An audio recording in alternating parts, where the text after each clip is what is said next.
अस्सलाम वालेकुम, क्या हाल है आप सबके? कैसे हैं आप सब? अम, अच्छा जी। अ, आज हम देखेंगे लेक्चर जो होगा वो हमारा होगा वर्डप्रेस के ऊपर। थोड़ा सा इंट्रोडक्शन देखेंगे। देखेंगे वर्डप्रेस होता क्या है, क्यों इसकी कह लें इम्पोर्टेंस है इतनी ज़्यादा, अम, और किस काम के लिए होता है, और हम इस कोर्स में इसको क्यों डाल रहे हैं, और वर्डप्रेस के अंदर वर्डप्रेस हम इंस्टॉल किस तरह से करेंगे, और उसको आगे उसके ऊपर वेबसाइट कैसे बनाएंगे हम। ठीक है, तो शुरू करते हैं फिर। अच्छा, सबसे पहले मैं स्क्रीन, आप लोग अपनी अटेंडेंस लगा लें। ठीक है, और मैं स्क्रीन शेयर कर देता हूँ अपनी। अच्छा, पहले तो हम थोड़ी सी बात करेंगे, कल के लेक्चर से रिलेटेड मैं थोड़ी सी बात कर दूँ।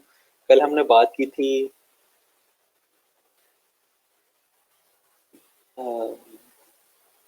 freelancer.com के ऊपर। ठीक है, अब freelancer.com के कल शुरू बूटस्ट्रैप से किया था हमने, फिर freelancer.com के ऊपर हमने बात की थी। अब freelancer.com के ऊपर आपने अकाउंट कैसे बनाना है, उसमें स्किल्स कैसे सिलेक्ट करने हैं, वो मैंने बता दिया था। उसके अंदर हमने ये देख लें वर्डप्रेस को, तो फिर हम देख लेंगे कि प्रोफाइल डिस्क्रिप्शन कैसे लिखनी है, पोर्टफोलियो कैसे ऐड करना है।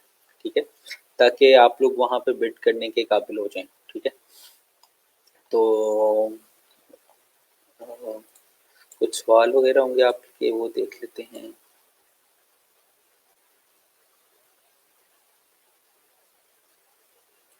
सर, हमें एक पोर्टफोलियो एक बूटस्ट्रैप पे वेबसाइट बना के दिखा दें। आपको बूटस्ट्रैप पे वेबसाइट यहाँ पे देखें, मैंने आपको बताया था कि आपने वेबसाइट डाउनलोड करनी है। अब कल हमने जो वेबसाइट डाउनलोड की थी जिस तरह से अच्छा, कल तो हमने पोर्टफोलियो की डाउनलोड की थी, ये क्रिएटिव की डाउनलोड की थी। डाउनलोड्स में आ रही होगी। ठीक है, तो जिस तरह से ये मैंने एक वेबसाइट डाउनलोड की है। ठीक है, तो आप अपना पोर्टफोलियो आइटम बड़े आराम से बना सकते हैं। आपने क्या करना है, आपने बस ये जो बैकग्राउंड पे जो इमेज है इसको चेंज कर देना है। ठीक है, अब ये तो स्टार्ट बूटस्ट्रैप लिखा हुआ है, tell me more about it लिखा हुआ है, या इस तरह की चीजें लिखी हुई हैं। आप ऐसा करेंगे, किसी कंस्ट्रक्शन कंपनी का पोर्टफोलियो बना लें। ठीक है, किसी वेबसाइट को ट्रांसफॉर्म कर लें, उसमें आपको तस्वीरें वगैरह बदलनी पड़ेंगी। ठीक है, टेक्स्ट वगैरह थोड़े से बदलने पड़ेंगे। ठीक है, या आइकन्स वगैरह बदलने पड़ेंगे। तो वो बहुत आसान, जिस तरह से आप फॉर एग्जाम्पल ये टेक्स्ट, ये इमेज बदलना है आपको, ये इमेज बदलना तो बहुत आसान। यहाँ पे जाएं आप एसेट्स में, इमेज में, ये होगा हेडर बीजी। ठीक है, ये वाला इमेज है जो पीछे लगा हुआ है। ठीक है, आप कोई इसी डायमेंशन का इमेज 1900 बाय 1250 पिक्सल का ये इमेज यहाँ पे रिप्लेस करते हैं। ठीक है, अगर मैंने आप लोगों को कहा कि आप लोगों ने वीडियो डालनी है यहाँ पे, तो आप वीडियो डाल लेंगे, वो आपका पोर्टफोलियो वेबसाइट बन जाएगा। ठीक है, और बल्कि आज भी हम एक पोर्टफोलियो वेबसाइट बनाएंगे वर्डप्रेस के अंदर, तो वो आपको समझ आ जाएगी कि बनाना कैसे है। अटेंडेंस लिंक ओपन नहीं हो रहा। अटेंडेंस लिंक आपका यहाँ पे पड़ा हुआ है, वो एक ही अटेंडेंस लिंक है मैंने बुक मार्क किया हुआ है यहाँ से। अगर इसको देख लें, अटेंडेंस लिंक ओपन हो रहा है या नहीं।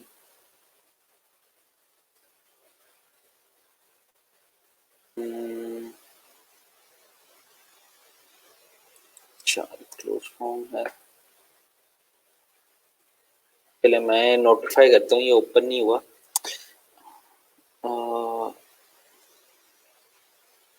व्हाट्सएप ग्रुप में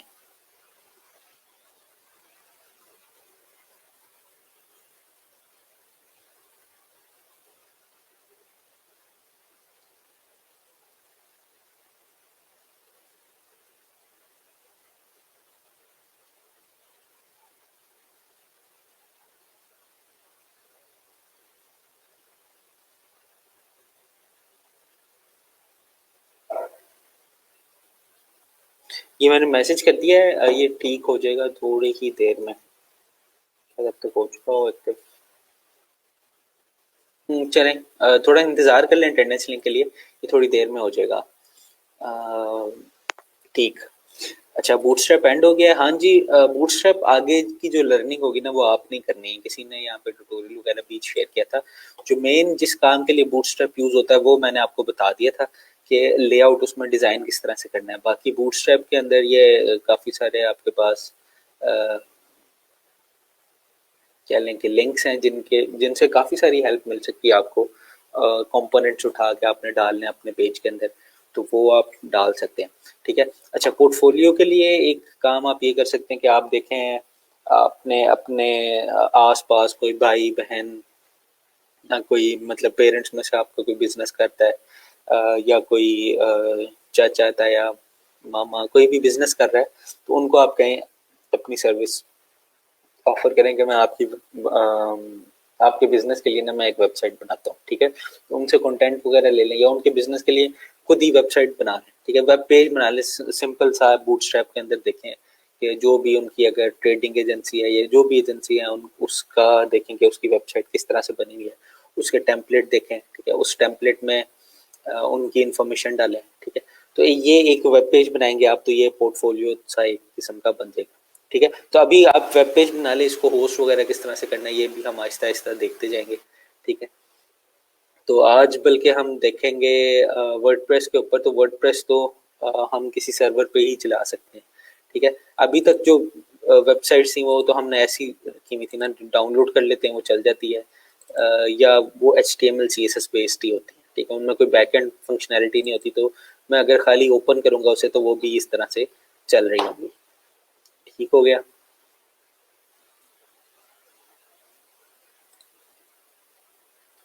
अच्छा जी, ठीक है ये यहाँ तक। अच्छा, अब हम बात कर लेते हैं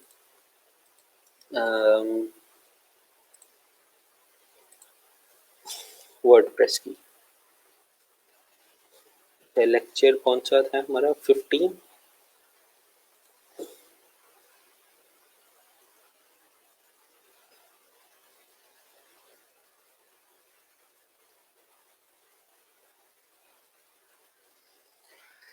अच्छा जी, स्टार्ट हम इस तरह से करते हैं कि वर्डप्रेस है क्या।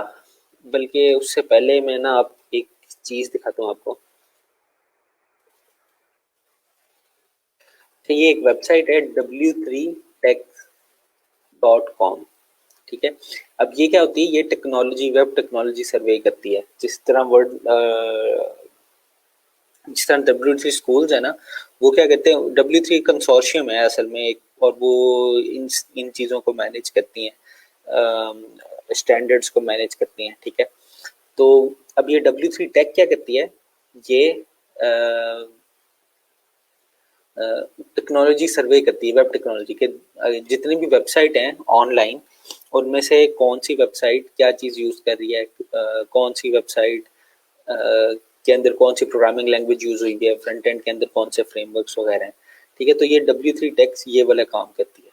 ठीक है, अच्छा अब यहाँ पे आए अगर नीचे, तो यहाँ पे देखिए कंटेंट मैनेजमेंट सिस्टम है और most popular content management system. तो यहाँ पे देखें अगर, तो वर्ड नंबर 1 पे वर्डप्रेस है। ठीक है, तो दुनिया का जो सबसे ज़्यादा पॉपुलर कंटेंट मैनेजमेंट सिस्टम है वो वर्डप्रेस है। अच्छा, अब वर्डप्रेस क्यों है, अब यहाँ पे देखें ये कह रहा है कि इसका यूजेज है 39.1%। ठीक है, मतलब जितनी भी वेबसाइट बनी हुई है टोटल, उनमें से 40% वेबसाइट्स जो हैं वो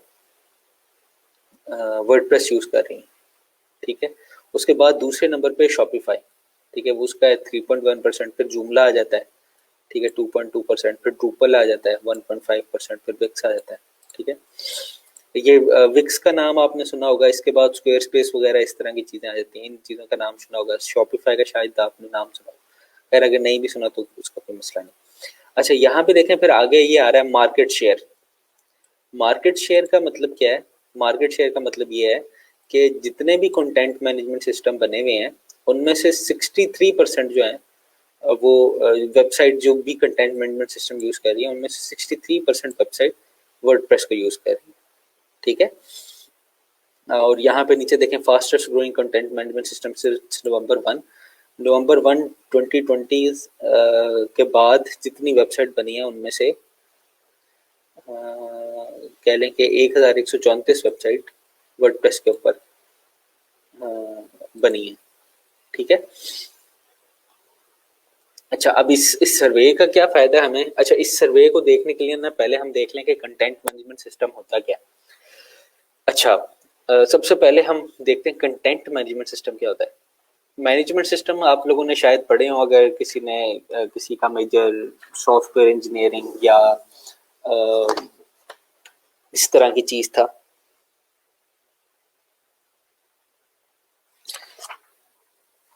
अच्छा, तो कंटेंट मैनेजमेंट सिस्टम क्या होता है? इसके दो पार्ट्स हैं। एक तो मैनेजमेंट सिस्टम, आम मैनेजमेंट सिस्टम आपने पढ़े होंगे। मैनेजमेंट सिस्टम क्या काम करते हैं? ये ऐसे सिस्टम होते हैं जो आपको कोई चीज़ मैनेज करने के लिए हेल्प करते हैं। ठीक है। इनमें ERP, enterprise resource planning, attendance management system आपने देखा होगा, स्टूडेंट रिकॉर्ड मैनेजमेंट सिस्टम देखा होगा, बाकी सारे मैनेजमेंट सिस्टम होंगे। अब स्टूडेंट रिकॉर्ड मैनेजमेंट सिस्टम क्या करता है कि स्टूडेंट का रिकॉर्ड रखने के लिए हेल्प करता है। हॉस्पिटल मैनेजमेंट सिस्टम क्या होता है? हॉस्पिटल का रिकॉर्ड रखने के लिए हमें जो एंड यूजर होता है ना उसको हेल्प करता है। ठीक है। मतलब एंड यूजर को खाली 2-3 बटन क्लिक करने पड़ते हैं। अब जो हॉस्पिटल मैनेजमेंट सिस्टम होता है उसके जो यूजर है वो कौन होता है? मतलब जो डाटा एंटर कर रहा होता है वो कौन होता है? वो तो एक क्लर्क होता है ना। उसको ना HTML आती है, ना CSS आती है, ना PHP आती है। ठीक है। और इसी तरह अगर कोई स्कूल मैनेजमेंट सिस्टम यूज कर रहा है तो वहां पे भी कोई स्कूल का हेडमास्टर वगैरह होगा या कोई इस तरह का बंदा होगा जो वहां पे डाटा एंटर कर रहा होगा। तो उसको ना PHP आती है, ना डेटाबेसिस का पता होता है, ना कुछ होता है। उसने बस एक फॉर्म सा बना होता है उसके सामने, उसको फिल करना होता है। ठीक है। तो मैनेजमेंट सिस्टम बनाने वाले और होते हैं, यूज करने वाले और होते हैं। ठीक है। तो बनते इसीलिए ही हैं कि जो यूज करें उनके लिए हम ईज प्रोड्यूस करें। ठीक है। तो कंटेंट मैनेजमेंट सिस्टम क्या होगा? कंटेंट मैनेजमेंट सिस्टम हमारा ऐसा मैनेजमेंट सिस्टम होगा जो कंटेंट को मैनेज कर रहा होगा। ठीक है। अब वेबसाइट हम क्यों बनाते हैं? वेबसाइट हम इसलिए बनाते हैं कि हम कंटेंट, अपना कंटेंट कोई भी है, वो पोर्टफोलियो है, वो कुछ भी है, जिस तरह से हमने ये फॉर एग्जांपल एक वेबसाइट बनाई है तो ये सारी चीजें क्या है जो मैंने लिखी हैं, welcome to CSS, this is pre text a, welcome to CSS, ये क्या चीजें? ये है कंटेंट। ठीक है। अब ये कंटेंट हमने दिखाना है किसी को। ठीक है। लेकिन अब मुझे क्या करना पड़ा, हमें तो हार्ड कोड इसको लिखना पड़ा HTML CSS से। लेकिन अगर कोई बिजनेस ओनर, फॉर एग्जांपल कोई प्रॉपर्टी का काम करता है या कोई किसी की दुकान है किसी चीज की, वो अपनी वेबसाइट बनाना चाहता है तो उसको भी HTML CSS सीखनी पड़ेगी। ठीक है। तो अब कंटेंट मैनेजमेंट सिस्टम क्या करते हैं? वो कहते हैं कि आपको अगर HTML CSS वगैरह की नॉलेज नहीं है तो आप ड्रैग एंड ड्रॉप करके या कोई एडिटर वगैरह बना होगा जहाँ पे आप कंटेंट लिखें, इस तरह का ईज प्रोवाइड करते हैं। तो वर्डप्रेस हमारा एक ऐसा सॉफ्टवेयर होगा, एक ऐसा कंटेंट मैनेजमेंट सिस्टम है जो हमें ईज प्रोवाइड करता है कंटेंट अपलोड करने की, वेबसाइट के मॉडिफाई करने की और मैनेज करने की। ठीक है। ये बात समझ आ गई है?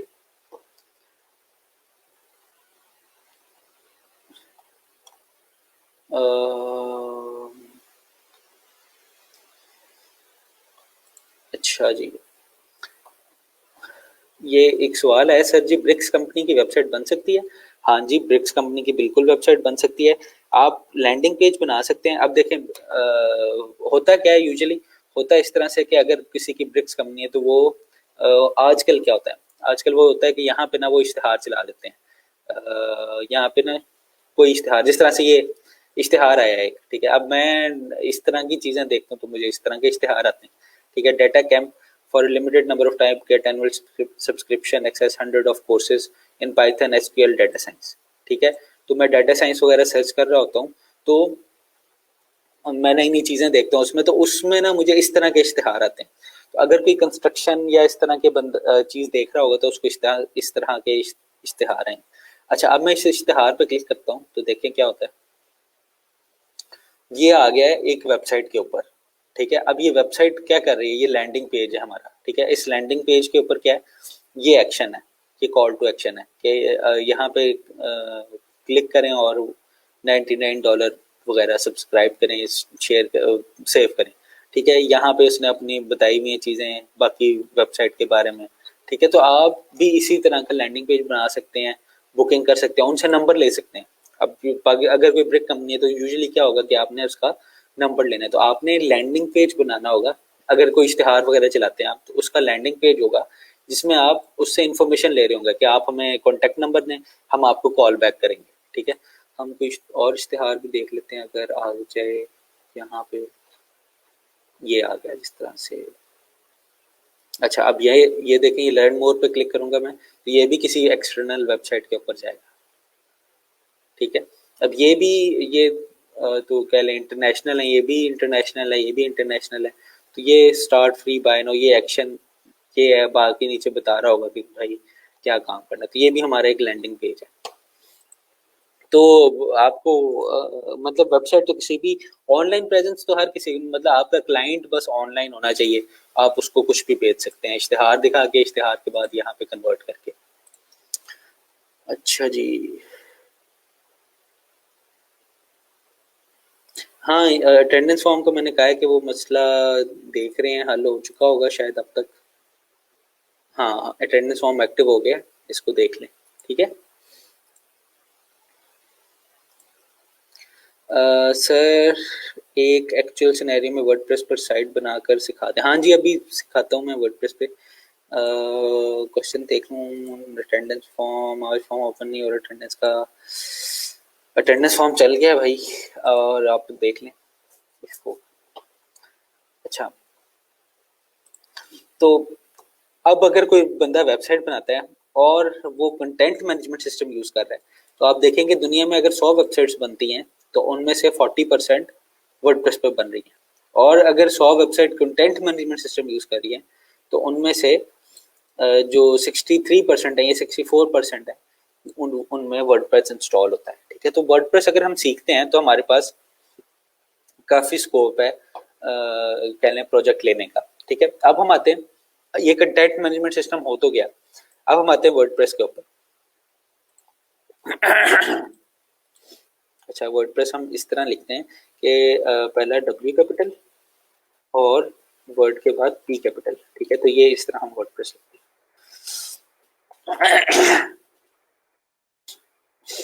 अच्छा, वर्डप्रेस इज मैंने गलत लिख दिया, मोस्ट पॉपुलर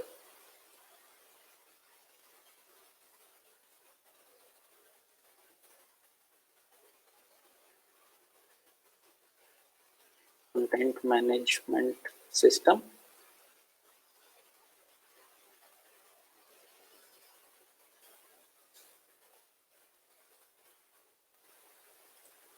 ठीक है। अब मतलब वर्डप्रेस के साथ तो किसी का कंपटीशन भी नहीं है ना, मतलब देखें आप कि दुनिया में जितने भी कंटेंट मैनेजमेंट सिस्टम है उनमें से कोई भी नई वेबसाइट बनती है तो 70% चांस है, 70%, इसका मतलब है करीब करीब भी नहीं आता कोई। दूसरा दूसरा जो है वो कोई 5 और 4% इस तरह था। कितना था देख लेते हैं। दूसरे नंबर पे शॉपिफाई था मेरे ख्याल में। तो शॉपिफाई यूज होता है सिर्फ ई कॉमर्स के लिए।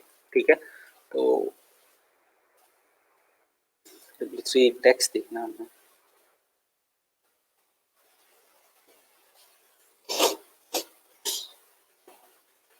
हाँ, यहाँ पे देखें, दूसरे का है शॉपिफाई 5%। ठीक है, ये भी काफी इंक्रीज हुआ है पिछले कह लें 4-5, कोविड में तो ये बहुत इंक्रीज हुआ है। लेकिन वर्डप्रेस के ऊपर भी आप बनाते हैं वो कॉमर्स के ऊपर ई कॉमर्स वेबसाइट, तो इसमें भी काफी चीजें बढ़ी हैं। ठीक है, तो कंटेंट मैनेजमेंट सिस्टम क्या होता है?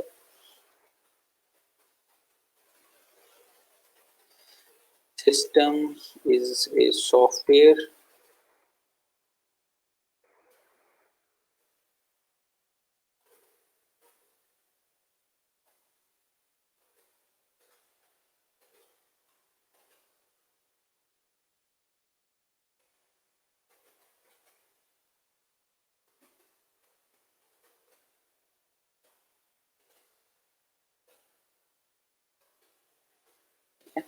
तो कंटेंट मैनेजमेंट सिस्टम क्या होता है? जो मेरी वेबसाइट के कंटेंट को मैनेज करने के लिए हेल्प करे, ऐसे सिस्टम को हम कंटेंट मैनेजमेंट सिस्टम कहते हैं। अच्छा, अब हम आते हैं वर्डप्रेस के ऊपर। ठीक है, तो अगर आप वर्डप्रेस लिखें तो वर्डप्रेस की दो तरह की किस्में हैं। एक है WordPress dot O R G और दूसरी है वर्डप्रेस डॉट कॉम। ठीक है, अब इन दोनों में फ़र्क है। ठीक है, वर्डप्रेस.org को हम अभी देखेंगे, वर्डप्रेस.com को फिर किसी दिन हम देख लेंगे। अब वर्डप्रेस.com है क्या? वर्डप्रेस.com आपकी ऐसी साइट है, जिस तरह से शॉपिफाई होती है ना, अगर चलिए शॉपिफाई को तो नहीं पता होगा, वर्डप्रेस.com में मैं यहीं पे ही साइट बनाऊंगा, यहीं पे ही उसको मैनेज करूंगा, ठीक है। लेकिन वर्डप्रेस.org में मैं साइट को डाउनलोड कर सकता हूँ, उसको अपलोड कर सकता हूँ, अपनी मर्जी से मैनेज कर सकता हूँ, ठीक है। तो और ये self hosted blog type website होती हैं, और ये आप कह लें कि इनको आप अपनी मर्जी से कहीं पे भी यूज़ कर सकते हैं, ठीक है। तो हम क्या यूज़ करेंगे? wordpress.org, ठीक है, इसको भी लिख लेते हैं।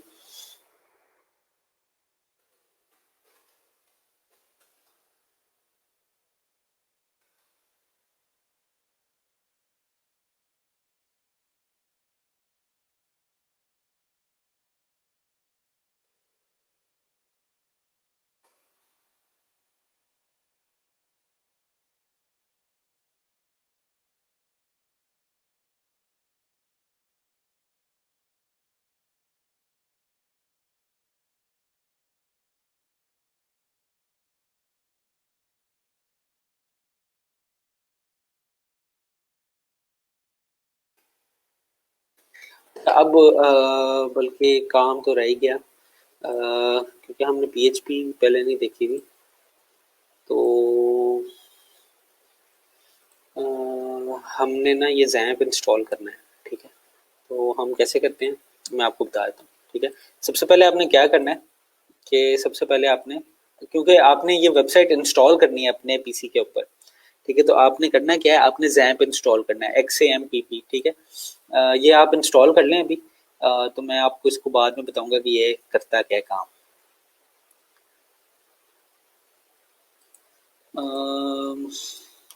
अच्छा मैंने सिलेक्ट किया। अच्छा ये रिक्वेस्ट किसी ने की है, इम्पोर्टेंट लेक्चर 48 आवर्स तक रखें, तो मैं कह दूंगा ये वाला लेक्चर रखने के लिए, लेकिन ये वाला लेक्चर बहुत आसान है, इसको हम ना फिर अगले मतलब जिस जो भी मैं आज करूंगा वो अगले लेक्चर में भी बहुत जल्दी रिपीट हो सकता है, ठीक है। अभी मैं बहुत स्लो स्लो करूंगा, अगले लेक्चर में हम उसको जल्दी से भी कर लेंगे। अच्छा तो आपने सबसे पहले काम क्या करना है, XAMPP जैम्प डाउनलोड करना है और उसको इंस्टॉल करना है। अब ये जैम्प है क्या? ये जैम्प एक वेब सर्वर है, ठीक है। वेब सर्वर क्या होता है? पेज को सर्व करता है, ठीक है। तो अब मैं अपने कंप्यूटर पे अगर चलाना चाहता हूँ वर्डप्रेस, तो मुझे अपने कंप्यूटर पे एक सर्वर इंस्टॉल करना पड़ेगा, ठीक है। तो अब अपने कंप्यूटर पे सर्वर किस तरह से इंस्टॉल करते हैं, वो जैम्प को डाउनलोड करके इंस्टॉल करते हैं, ठीक है। तो आप लोगों ने क्या करना है, ये लिंक दे दूं मैं आपको।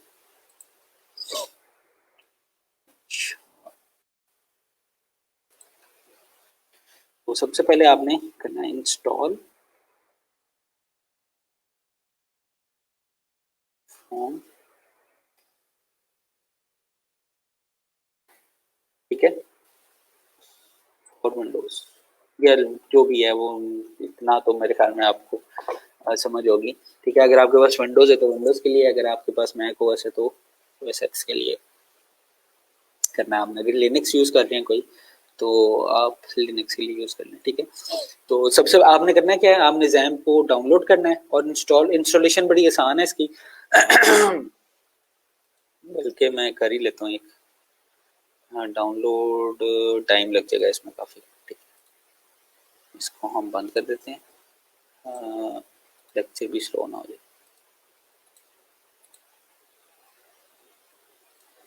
ठीक है।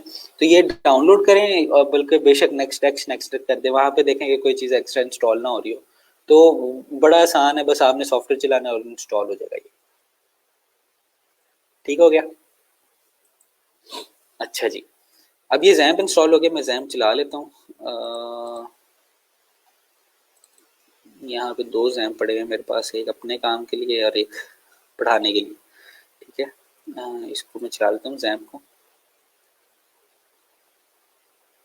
ठीक है। तो ये इस तरह से जैम्प चलता है, इस तरह से आप कह लें कि एक कंट्रोल पैनल जैम्प का, और आपके पास जहाँ जिस फोल्डर में भी आप इंस्टॉल करेंगे उसमें इस तरह से जैम्प का कंट्रोल पैनल चल जाएगा, ठीक है।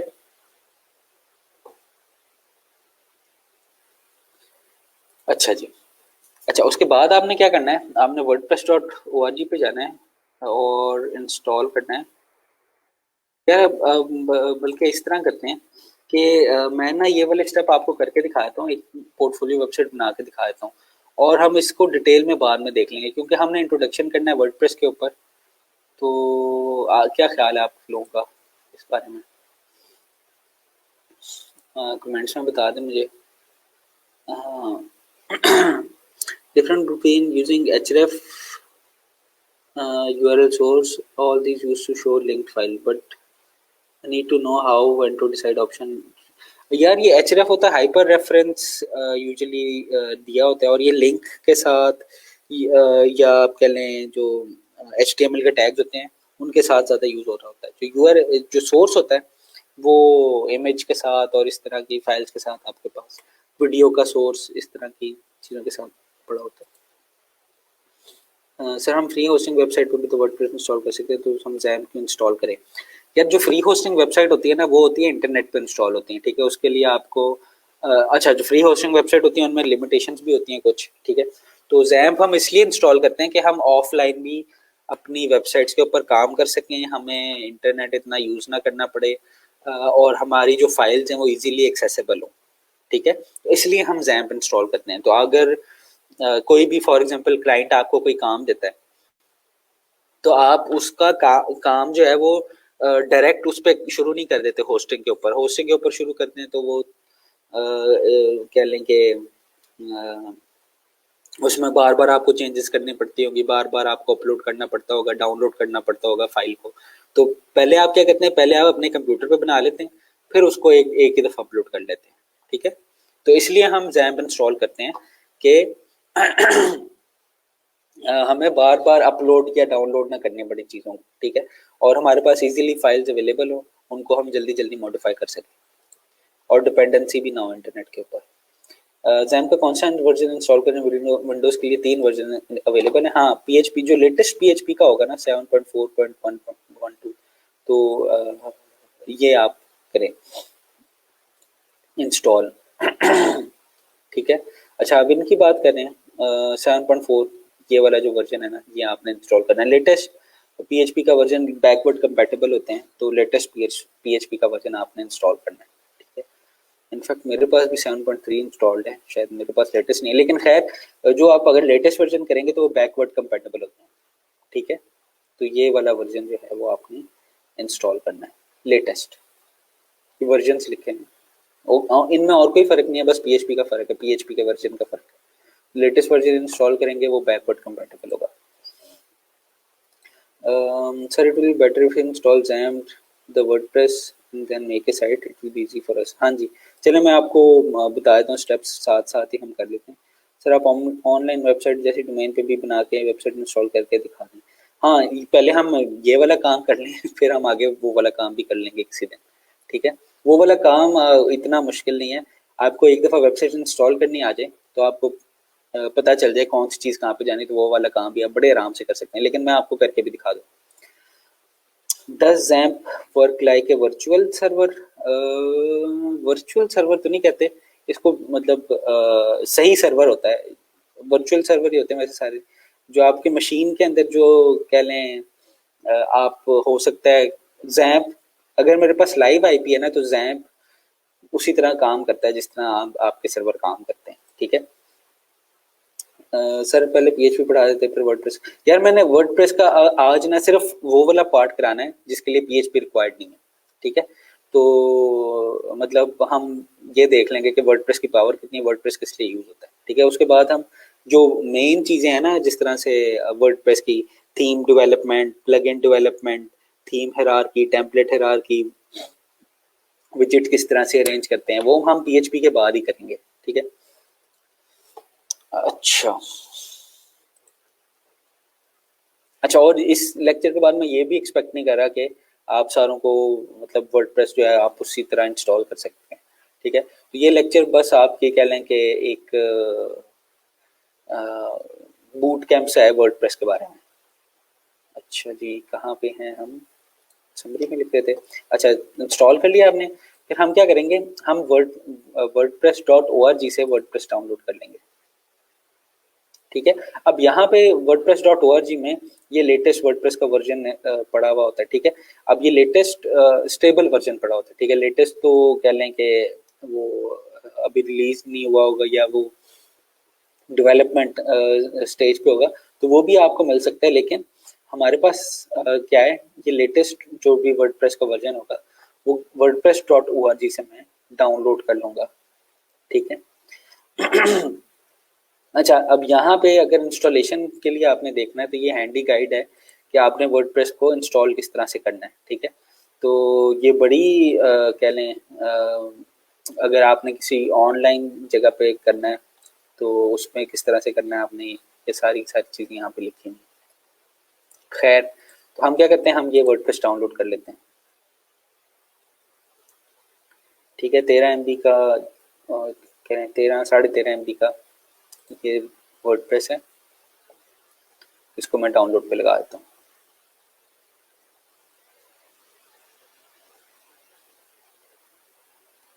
चाहिए तब तक हम समरी में लिख देते हैं।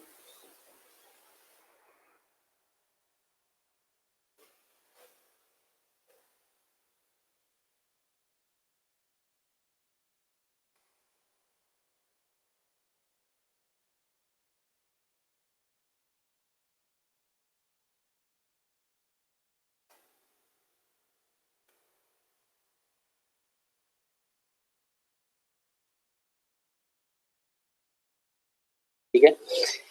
अच्छा, अब कोई भी वेबसाइट होती है उसको हम चलाते हैं किस तरह से हैं। अच्छा, ये लेक्चर अगर आपको नहीं ना समझ आ रहा इतना तो बस आप इसको फॉलो ना करें, हम बाद में भी इसको दोबारा से देख लेंगे, ठीक है।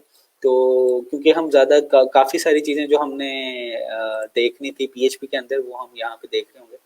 ये एक दफ़ा डाउनलोड कंप्लीट हो जाए तो हम देखते हैं। तो हमारे पास एक फोल्डर होता है जहाँ पे भी आपने जैम्प इंस्टॉल किया है, ठीक है। ठीक है, वहां पे जैम्प में जाएंगे, फिर ये htdocs का एक फोल्डर होता है, ठीक है। इसको हम वेब का रूट भी कहते हैं, ठीक है। अब ये htdocs का फोल्डर क्या करता है, ये htdocs का फोल्डर ये करता है कि इसके अंदर मेरी वेबसाइट्स पड़ी होती हैं, ठीक है। अभी इसके अंदर तो इतनी ज्यादा वेबसाइट नहीं पड़ी, लेकिन खैर ये देखें, ये एक वेबसाइट पड़ी हुई है, ठीक है, पीएचपी के अंदर बनी हुई है। ये एक वेबसाइट, ये वर्डप्रेस की वेबसाइट्स ही हैं। एक बल्कि ये डेमो के लिए इस्तेमाल हुई भी है, तो ये एक वेबसाइट बनी हुई है, ठीक है। तो आपने क्या करना है, आपने जो भी वर्डप्रेस इंस्टॉल हुआ होगा ना, डाउनलोड हुआ होगा, ये वर्डप्रेस की फाइल डाउनलोड हुई हुई है, ठीक है। मैं इसको यहाँ पे अपने पास रख लेता हूँ, ठीक है, और इसको मैं एक्सट्रैक्ट कर लेता हूँ, ठीक है। मैं लिखता जाता हूँ कि आप फॉलो कर लें इसको।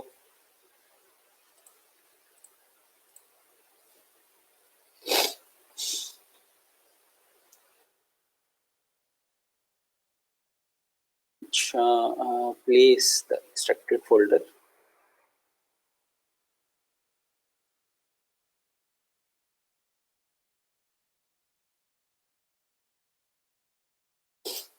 इन योर जैम्प, जहाँ पे भी जैम्प इंस्टॉल होगा, ये XAMPP XAMPP slash htdocs,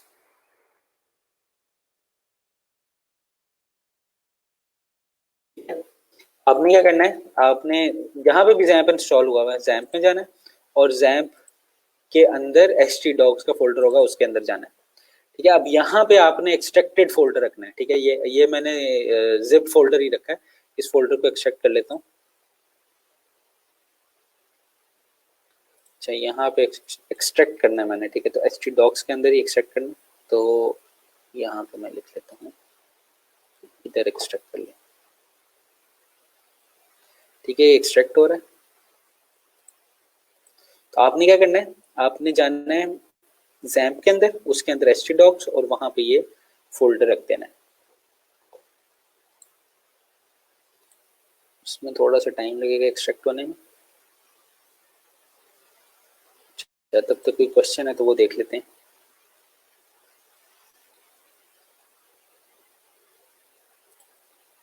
sir 2.5 GB data view करने के लिए कौन सा सॉफ्टवेयर यूज होता है?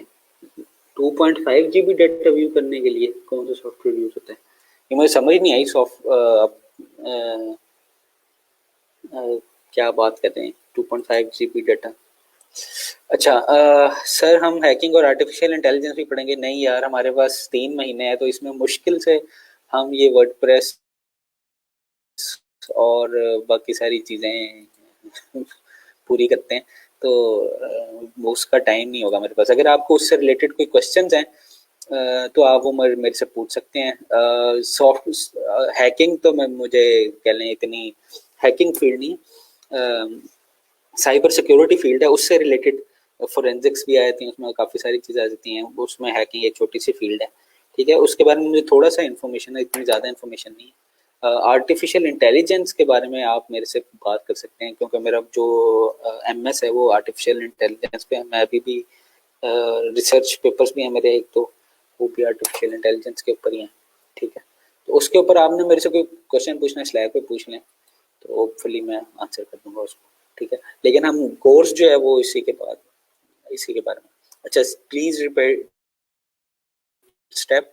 तो हमने किया क्या, यहाँ पे ना ये मेरी डाउनलोड हुई हुई थी वर्डप्रेस, इसको मैंने कॉपी किया और अब जैम्प में रखना है। मेरा सर्वर कौन सा, जैम्प है ना सर्वर, ठीक है। तो ये यहाँ पे मेरे पास जैम्प इंस्टॉल हुआ हुआ है और इसके अंदर एक डायरेक्टरी के htdocs, ठीक है, इस डायरेक्टरी के अंदर मैंने इसको पेस्ट कर दिया, ठीक है।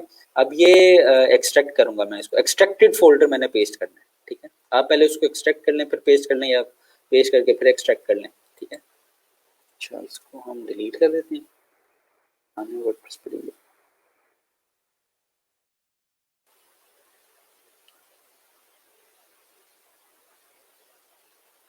मेरे ख्याल में ये एक्सट्रैक्ट हो रहा था, ये मैंने जो डिलीट कर दिया।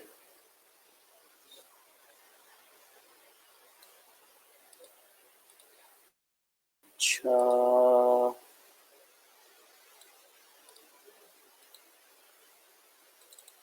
यही यहाँ पे एक्सट्रैक्ट हो रहा था, वो मैंने डिलीट कर दिया, दोबारा एक्सट्रैक्ट करते हैं, ठीक है।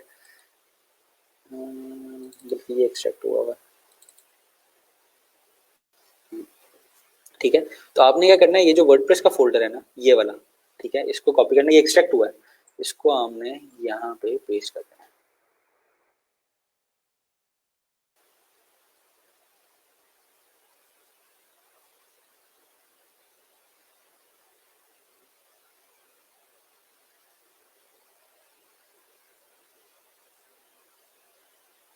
अच्छा ये अभी कंप्लीट नहीं हुआ ऑपरेशन।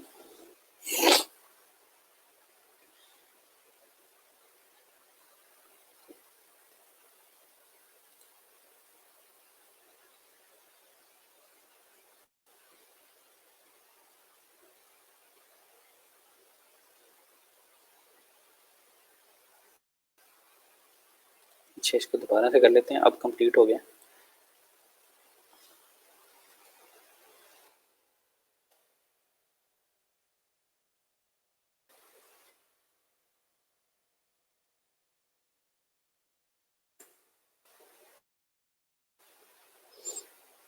तो ये डायरेक्टरी देख लें आप, ये है जैम्प। मैंने जैम्प टूज का नाम रखा हुआ क्योंकि 2 जैम्प इंस्टॉल किए हुए मैंने यहाँ पे इस अपने कंप्यूटर पे, और उसके अंदर htdocs का फोल्डर है, उसके अंदर मैंने अब ये वर्डप्रेस का फोल्डर रखा हुआ है, ठीक है। तो आपने एक्सट्रैक्टेड फोल्डर एक्सट्रैक्ट करके इस फोल्डर के अंदर, ये एक्सट्रैक्ट हुआ फोल्डर, इस फोल्डर के अंदर एक और फोल्डर है वर्डप्रेस का, तो वो रखना है आपने htdocs के अंदर, ठीक है। तो मैंने अब इस फोल्डर को, ये जो एक्सट्रैक्ट हो गया था, इसको मैंने कॉपी किया और ये htdocs के अंदर अब मैं पेस्ट कर, ठीक है।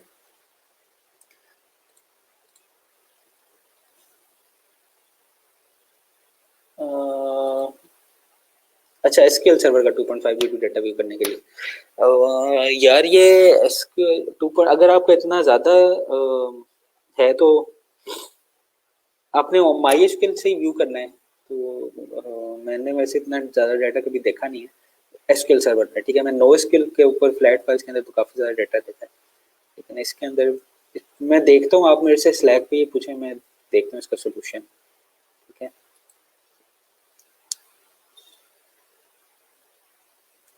सर फाइबर प्रोफाइल में जो स्किल्स टैग ऐड किए हैं उनका गिग इम्प्रेशन में क्या रोल है? जो स्किल टैग हैं उनका गिग इम्प्रेशन में जो आपके गिग्स हैं उसके रिलेटेड स्किल डालें, लेकिन उसका स्किल के साथ साथ इसमें भी बहुत ज़्यादा रोल है जो आप कह लें कि बाय रिक्वेस्ट आपको नज़र आती है ना, तो उनमें भी स्किल्स का काफ़ी ज़्यादा रोल होता है। ठीक है, तो जो रेलिवेंट स्किल हैं आपके गिग के वो ज़रूर डाला करें। तो मेरे पीसी और जैम्प इंस्टॉल नहीं हो रहा। यार ये जो एरर आ रहा है ना, ये आपने स्लैक पे जनरल के ऊपर भेज देना है। अगर मैं आंसर कर सकता हुआ तो मैं कर दूंगा, कोई और आंसर कर सकता हुआ तो कोई और कर देगा। ठीक है, तो आपने ये जो भी आपका मसला आ रहा है ना, आपने स्लैक के जनरल थ्रेड पे भेजना है। अच्छा, एक मिनट में जरा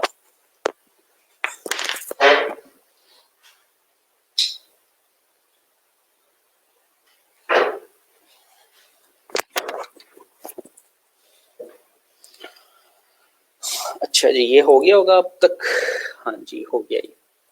ठीक है, अब ये वर्डप्रेस साइट का नाम है, लेकिन मैंने अपनी साइट का नाम कुछ और रखना है। तो ये तो मैंने इंस्टॉल किया है ना, अभी डाउनलोड किया है, तो मैं इसका साइट का नाम रख देता हूँ। क्या रखें, कौन सा बैच है हमारा? ऑनलाइन बैच है, ऑनलाइन। तो इसका नाम रख देते हैं ई आर ऑनलाइन। ये मैंने नाम रख दिया इसका। अब ये जो मेरी ये जो ई आर ऑनलाइन का फोल्डर है, इसके अंदर सारी वर्डप्रेस इंस्टॉल वर्डप्रेस पड़ी हुई है। ठीक है, अब वर्डप्रेस खुद क्या एक सॉफ्टवेयर है, लेकिन वर्डप्रेस इटसेल्फ एक वेबसाइट है। ठीक है, अब इस वेबसाइट के लिए हमें क्या चाहिए? एक डेटाबेस चाहिए। डेटाबेस क्या होती है, किस तरह इसको करते हैं, वो हम बाद में किसी दिन देख लेंगे। लेकिन अभी के लिए मुझे इस वेबसाइट को चलाने के लिए मैं जैम्प का कंट्रोल पैनल ओपन करूंगा, वहां से अपाची और माई एसक्यूएल स्टार्ट करूंगा। ठीक है, जैम्प का कंट्रोल पैनल ओपन किया और मैंने अपाची और माई एसक्यूएल की सर्विसेज को स्टार्ट कर दिया। ये भी हम लिख लेते हैं।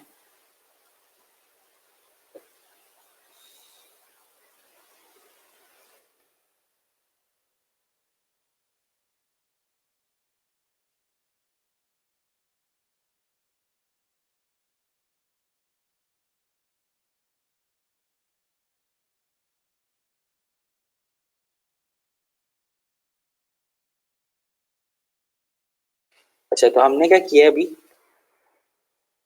जैम्प खोला है और वहां पे अपाची और माई एसक्यूएल इन दोनों की सर्विसेज को स्टार्ट कर दिया। ठीक है, अब वेबसाइट खोलने से पहले हम क्या करेंगे? हम जाएंगे लोकल होस्ट php माई admin.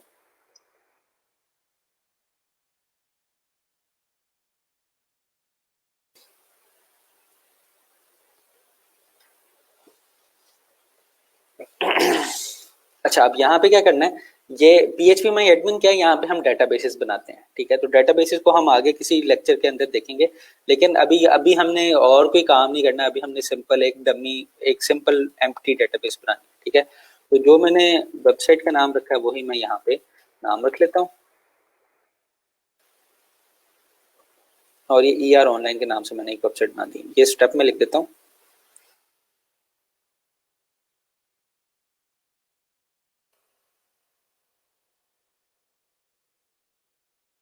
Local host slash php माई एडमिन। अगर आपका इंस्टॉल हुआ हुआ है ना सही, इसको मैं कॉपी करके देख लूँ सही चल रहा है।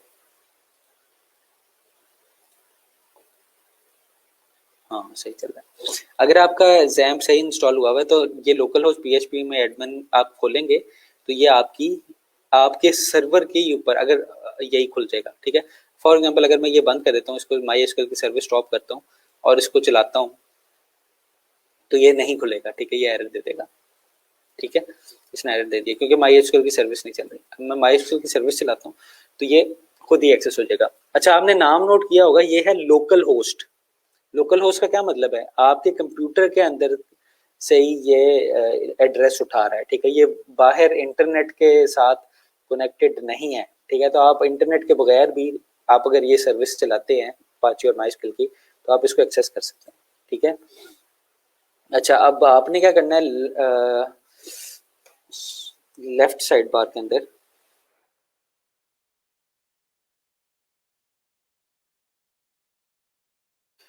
क्लिक करना है न्यू के ऊपर। ठीक है, अब न्यू के ऊपर क्लिक करके आपने क्या करना है? जहां पे डेटाबेस नेम है वहां पे डेटाबेस नेम देके क्रिएट का बटन दबाना है।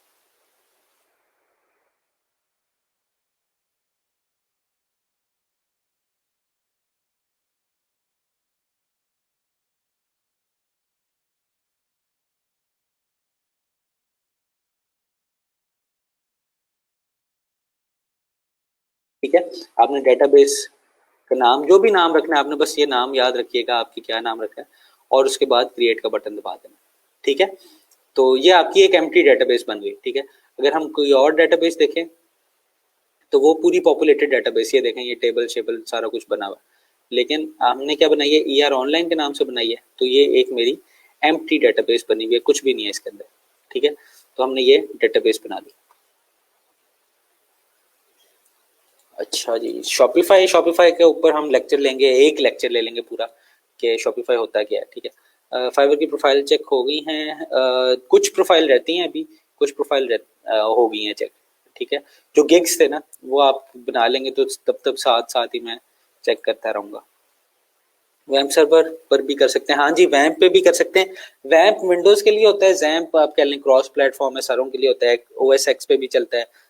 तो मैं जैम्प यूज कर रहा हूँ इसलिए। तो अगर वैम्प सर्वर से आप कंफर्टेबल है, आपको यूज करना आता है वैम्प सर्वर, तो आप वैम्प सर्वर यूज करें। सर अपाची स्टार्ट नहीं हो रहा, सिस्टम एरर आ रहा है। यार ये आप सिस्टम एरर जो है ना, ये स्लैक के जनरल के ऊपर भेजें। ठीक है, जनरल के ऊपर स्क्रीनशॉट लें क्या एरर आ रहा है, और यहाँ पे भेजें, यहाँ से मैं देख के, मैं या कोई भी बंदा होगा वो आपको देख के बता देगा कि क्या इशू आ रहा है। अच्छा, साइड बार और ये हो गया। ठीक है, तो हमारा एक डेटाबेस का नाम बन गया। ठीक है, अब हम क्या करेंगे, अब हम लोकल होस्ट स्लैश, और जो भी मेरी वेबसाइट का नाम था, जिस तरह मैंने ER ऑनलाइन रखा हुआ था, मैं यहाँ पे अब मैंने वेबसाइट को एक्सेस करना है। ठीक है, तो local host slash ER online, इसको मैंने एक्सेस करना है, तो ये मैं एक्सेस कर लूंगा इसको इस तरीके से।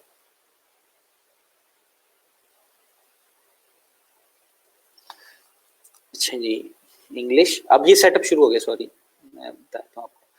अब ये ER ऑनलाइन, अगर आपको ये वाली स्क्रीन नजर आ जाती है ना, तो ये इसका मतलब है कि आपका सेटअप चल गया वर्डप्रेस का। ठीक है,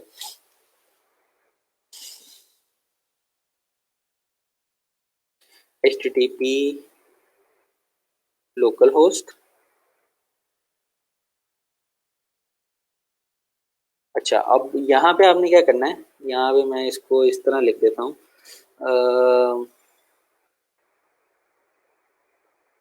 राइट योर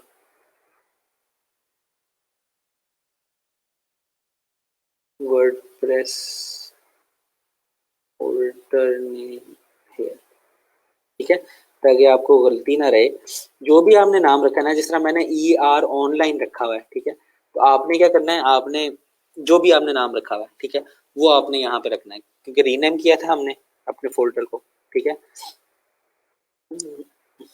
अच्छा वो रीनेम का नहीं लिखा हुआ था, रीनेम,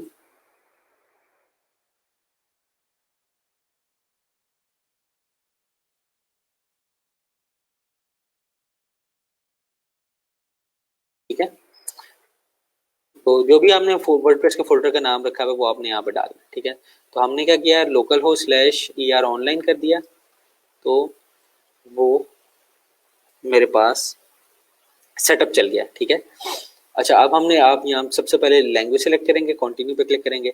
ठीक है, उसके बाद ये आपको थोड़ी सी इन्फॉर्मेशन बताएगा कि आपने क्या क्या चीज़ें सिलेक्ट करनी है। ठीक है, या हम कर देते हैं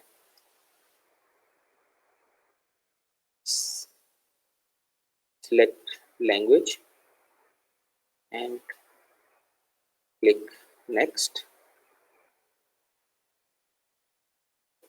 ठीक है, अब ये क्या कह रहा है, ये कह रहा है कि आपने डेटाबेस नेम, ठीक है, हमने यहाँ पे डेटाबेस बनाई थी ना, उसका नाम, डेटाबेस यूजर नेम पासवर्ड, ये क्या होता है ये मैं आपको बता देता हूँ। डेटाबेस होस्ट, ये क्योंकि डेटाबेस मेरी मेरे कंप्यूटर, अपने कंप्यूटर के अंदर ही है, तो ये डेटाबेस होस्ट क्या है, डेटा टेबल प्रीफिक्स। ठीक है, इसको भी हम बाद में देख लेंगे जब हम वर्डप्रेस डिटेल में पढ़ेंगे। ठीक है, तो हम क्या करते हैं, लेट्स गो पे क्लिक करते हैं। ठीक है, अब यहाँ पे हमने इंफॉर्मेशन देनी है। ठीक है,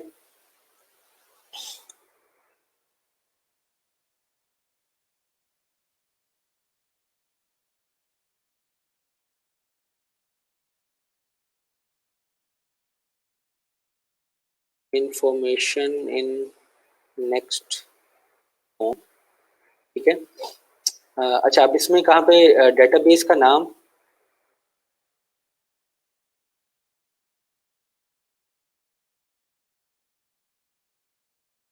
जो भी आपने डेटाबेस का नाम रखा हुआ है वो आप यहाँ पे डेटाबेस का नाम रख लेंगे। हमने क्या रखा हुआ है, ER ऑनलाइन रखा था। जो भी आपने इस स्टेप पे रखा था ना, ये कौन सा स्टेप बन रहा है, ये बन रहा है यहाँ पे, ठीक है। डेटाबेस का नाम जो भी आपने डेटाबेस का नाम रखा हुआ था वो रख लीजिएगा, ठीक है। बाकी सारी चीजें अगर आपने डिफॉल्ट इंस्टॉलेशन है तो वो ये होंगी, रूट यूजर नेम क्या होगा, रूट, और पासवर्ड एम्प्टी स्ट्रिंग होगा, ठीक है। इसको मैं इस तरह लिख लेता हूँ,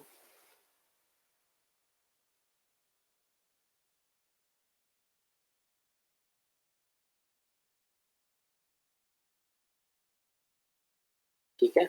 अच्छा उसके बाद क्या आ गया, डेटाबेस यूजर नेम, इसकी जगह हम रूट लिखेंगे, ठीक है। और फिर डेटाबेस पासवर्ड की जगह हम, क्योंकि बाय डिफॉल्ट कोई पासवर्ड नहीं होता, तो आप भी कोई पासवर्ड ना डालें यहाँ पे, ठीक है। हम भी ये अपनी जो स्ट्रिंग है इसको एम्प्टी कर देंगे, ठीक है। फिर डेटाबेस होस्ट, ये लोकल होस्ट ही रहेगा, टेबल प्रीफिक्स कुछ जो मर्जी डाल दें, फर्क नहीं पड़ता। अच्छा डेटाबेस होस्ट,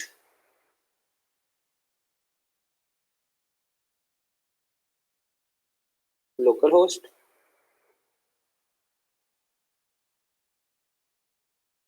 ठीक है। और प्रीफिक्स जो है वो जो मर्जी डाल दे, उसमें कोई फर्क नहीं पड़ता है। उसके बाद आपने क्या करना है, सबमिट क्लिक करना है। अब ये कहेगा कि रन द इंस्टॉलेशन, तो आप रन द इंस्टॉलेशन पे क्लिक करें। अच्छा अब ये थोड़ी सी और इन्फॉर्मेशन मांग रहे हैं। जो पिछली इन्फॉर्मेशन थी ना वो थी डेटाबेस से रिलेटेड, अब ये वाली इन्फॉर्मेशन है ये है वेबसाइट से रिलेटेड, ठीक है। पिछली इन्फॉर्मेशन किससे रिलेटेड थी, डेटाबेस से। ये वाली इन्फॉर्मेशन किससे रिलेटेड है, जो आप अपनी वेबसाइट क्रिएट कर रहे हैं उससे रिलेटेड इन्फॉर्मेशन है, ठीक है। तो ये वाली इन्फॉर्मेशन तो होगी। इसके बाद रन द इंस्टॉलेशन,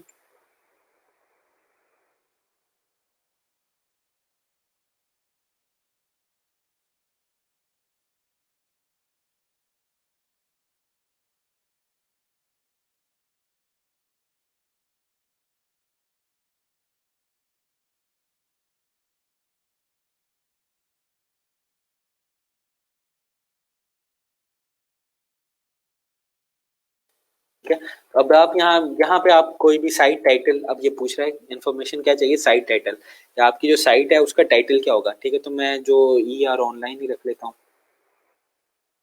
ठीक है। और यूजर नेम, अब ये कौन सा यूजर नेम है, ये आपकी साइट का यूजर नेम है, ठीक है। तो मैं आप यहाँ पे क्या रखता हूँ, मैं यूजुअली एडमिन एडमिन रखता हूँ, ताकि मुझे, अब ये क्योंकि मैंने ऑनलाइन होस्ट नहीं करनी या इसको कहीं यूज नहीं करना, ठीक है, ये खाली मेरे कंप्यूटर पे पड़ी रहेगी, तो मैं इसको एडमिन एडमिन मैंने नाम रख लिया, ताकि इजीली मैं एक्सेस कर सकूं हर टाइम पे, ठीक है। और उसके बाद आपका ईमेल आ जाएगा, ठीक है। मैं अपना ईमेल आईडी लिख लेता हूँ। अच्छा उसके बाद हम इंस्टॉल कर लेते हैं। ये वाली ऑप्शन आप चेक करें या ना करें, ये क्योंकि आपकी वेबसाइट ऑनलाइन नहीं है तो इसको इतना फर्क नहीं पड़ेगा, ठीक है। अब मैं इंस्टॉल करता हूँ वर्डप्रेस के ऊपर, इंस्टॉल पे क्लिक कर दिया, ठीक है। अब ये मेरी वेबसाइट आ गई, ठीक है। अब मैं आपको दिखाता हूँ कि क्या आया होगा। हम उसी लिंक पे जाते हैं,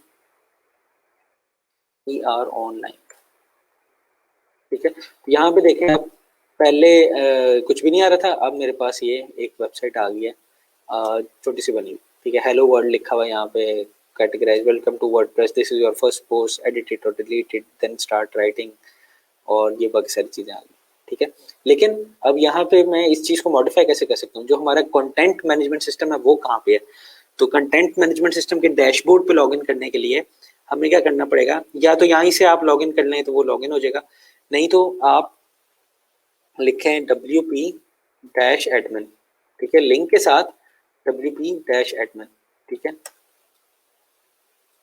अच्छा अब यहाँ पे मैं लिखता हूँ एडमिन एडमिन, तो ये डैशबोर्ड में लॉगिन हो जाएगा, ठीक है। हम वेबसाइट भी खोल लें,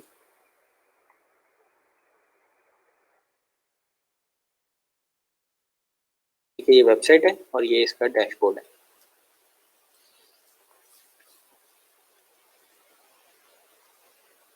ठीक है जी।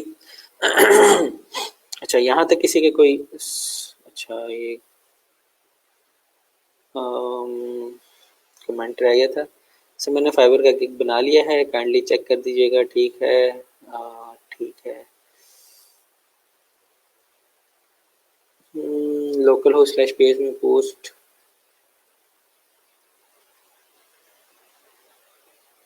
क्या कह रहे हैं? अच्छा, माइन इज नॉट वर्किंग।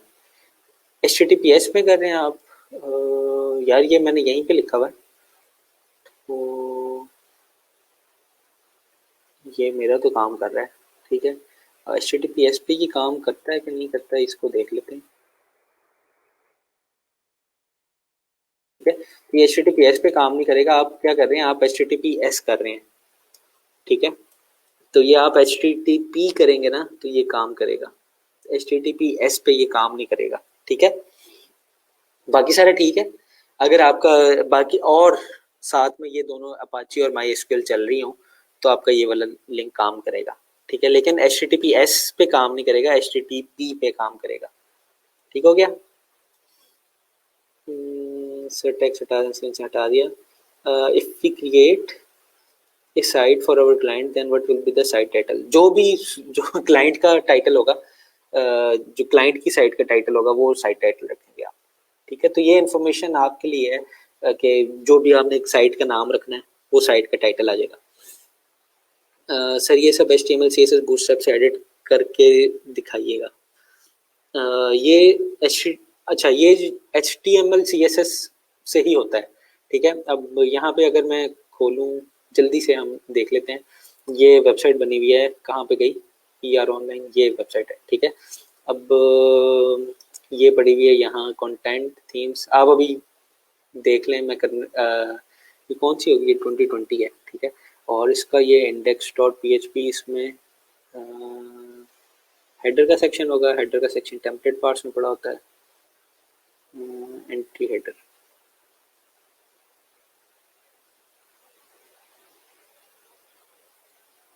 ठीक है, तो यहाँ पे आप देखेंगे ये डिव लगा हुआ है, इसके अंदर कहाँ से चीज़ आ रही है? Intro text with. ठीक है, तो ये असल में ये थीम 2020 का मुझे इतना आइडिया नहीं है, लेकिन ये यहीं कहीं से आ रहा होगा। अच्छा, टेम्पलेट्स देख लेते हैं। सिंगुलर पोस्ट को पॉइंट कर रहा है।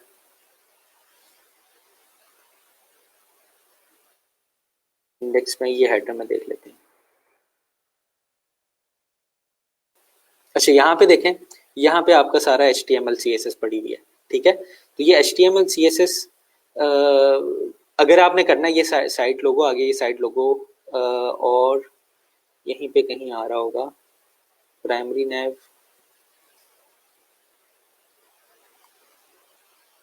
ये ढूंढना पड़ेगा कहाँ पे है, लेकिन आप देखें ये HTML CSS से ही सारा कुछ हो रहा है। ठीक है, तो हम क्या करेंगे, हम अभी के लिए अभी हम HTML CSS से बगैर साइट बना के देख रहे हैं, लेकिन जब भी हमें कोई चीज़ मॉडिफाई करनी पड़ेगी ना तो हमें HTML CSS का सहारा ही लेना पड़ेगा। तो अगर आपको बगैर HTML CSS की वेबसाइट बनानी आती है वर्डप्रेस के अंदर, तो कह लें आपको इतना ज़्यादा पे नहीं करेगा वो। लेकिन अगर आपको HTML CSS से मॉडिफाई कर सकते हैं किसी चीज़ को, तो वो आपको उसके पैसे भी ज़्यादा मिलेंगे। ठीक है, please write last 4 steps in summary, website title, admin login etcetera. अच्छा, ये मैं कर देता हूँ अभी। ठीक है, आप अपनी वेबसाइट की इंफॉर्मेशन लिख दें। ठीक है, अच्छा, for information of your website. ठीक है, तो ये तो आप फिल कर लेंगे खुद ही, ये आपने खुद ही से रखना है, जो मर्जी रख लें। ठीक है, एडमिन टाइटल वगैरह जो भी रखना है, पासवर्ड वगैरह ही, और लेकिन जो भी पासवर्ड रखें उसको याद रखिएगा। अच्छा, उसके बाद क्या करना है? Now you can see your website. इसी तरह हम यही वाला लिंक में डाल दूँ।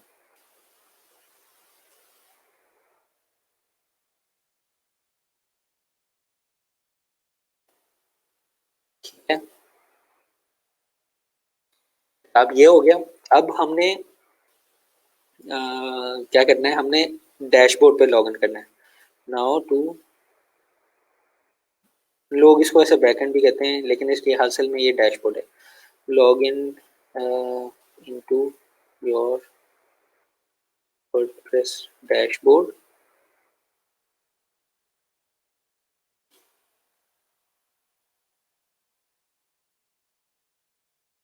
Right wp dash admin in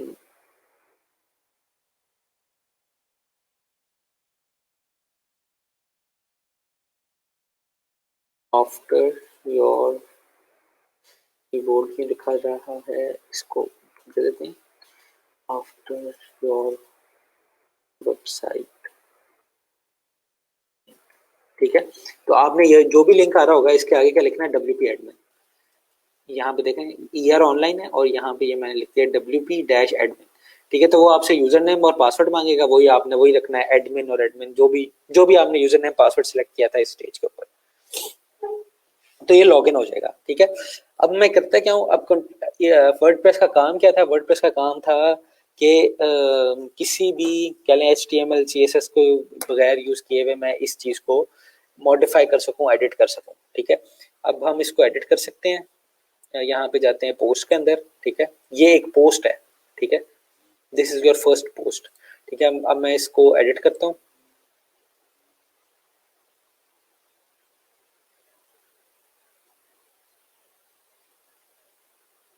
ये थोड़ा स्लो हो जाएगा क्योंकि काफ़ी सारी चीज़ें मैंने खोली हुई हैं। तो अच्छा, अब ये हेलो वर्ल्ड है। ठीक है, इसको हम एडिट कर देते हैं।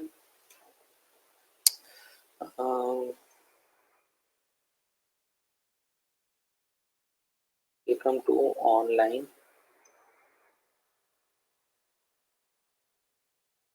सेशन। ठीक है, यहाँ पे हम लिख देते हैं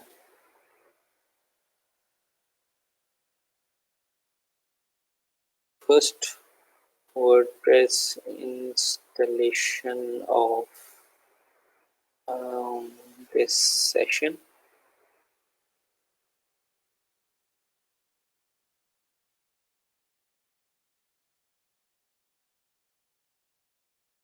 ठीक है, और कोई टेक्स्ट लिखना है हमने तो वो लिखते हैं, दिस पोस्ट नाउ मॉडिफाइड।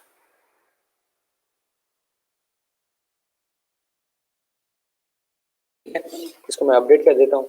अच्छा, ये चीजें ना हम बाद में भी देखते रहेंगे, लेकिन आप इसको बड़े आराम से ब्राउज कर सकते हैं। इसको मैं रिफ्रेश करता हूँ तो देखें, welcome to online session, this is our first WordPress installation of the session, this post is now modified. तो एक ही पोस्ट आ रही थी, वो चेंज हो गई है। ठीक है, इसको अपडेट कर दिया था हमने। हम वापस चले जाते हैं वर्डप्रेस के डैशबोर्ड के ऊपर। हम नई पोस्ट बना सकते हैं, नई पोस्ट भी बना सकते हैं ना हम। तो ये नई पोस्ट मैंने बना दी है। ठीक है, पोस्ट का टाइटल रखेंगे। ठीक है, ऐड टाइटल है, वहाँ पे सेकंड पोस्ट। ठीक है, अब यहाँ पे ये देखें, ये ब्लॉक लेवल एडिटर है। इस ब्लॉक लेवल एडिटर के ऊपर हम फिर कभी बात करेंगे, लेकिन आप इसको बड़े मतलब अपने टाइम में ब्राउज कर सकते हैं। ठीक है, जो इंस्टॉलेशन है वो 5 मिनट का काम है, अगर आप एक दफ़ा कर लें। ठीक है, उसके बाद ये ब्राउज करते रहें कि ये क्या चीज़ से क्या हो जाता है। अच्छा, यहाँ पे आप देखें, अगर कवर इमेज डालना है आपने तो ये कवर डालेंगे यहाँ पे, आप यहाँ से आप अपलोड कर लेंगे कोई इमेज। ठीक है, डेस्कटॉप पे कोई पड़ा होगा, ये हमारा इमेज पड़ा हुआ है यहाँ पे। ठीक है, ये कवर इमेज आ गया। ठीक है, इस कवर इमेज के ऊपर हम कोई टेक्स्ट लिख सकते हैं। अ,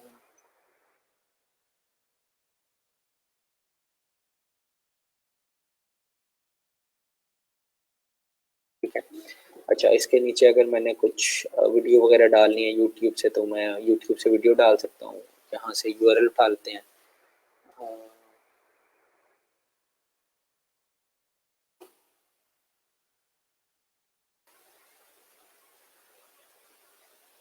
ई रोजगार की कोई वीडियो उठा लेते हैं।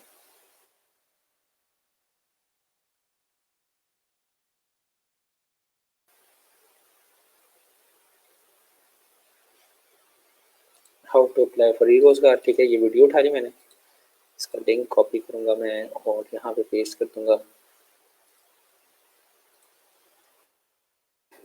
ठीक है, इसको एम्बेड कर देते हैं। तो ये मेरी दूसरी पोस्ट बन गई है। यहाँ पे मैंने कुछ लिखा नहीं है, कुछ लिखना है तो वो भी मैं लिख लूँगा यहाँ से।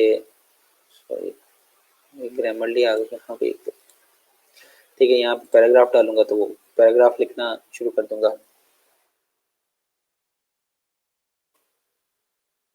ठीक है।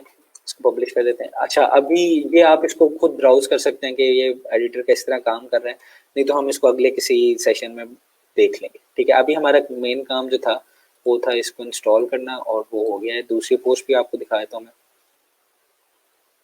ठीक है। ये सेकंड पोस्ट आ गई है ऊपर, ठीक है। जो दूसरी पोस्ट है वो नीचे आ गई पहली पोस्ट। ये कवर पेज था, ये उसकी वीडियो आ गई, वीडियो चल जाएगी, ठीक है। ये दिस इज प्लेन टेक्स्ट मैंने लिखा हुआ था।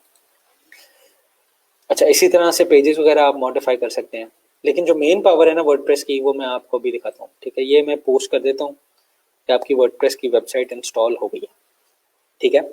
लेकिन अब यहाँ पे देखें, मैं एक और काम करूँगा, जल्दी से करूँगा क्योंकि टाइम कम है। सर, हमने जो कोडिंग पढ़ी है उसको कैसे अप्लाई करेंगे वर्डप्रेस साइट में जो हम अब बना रहे हैं?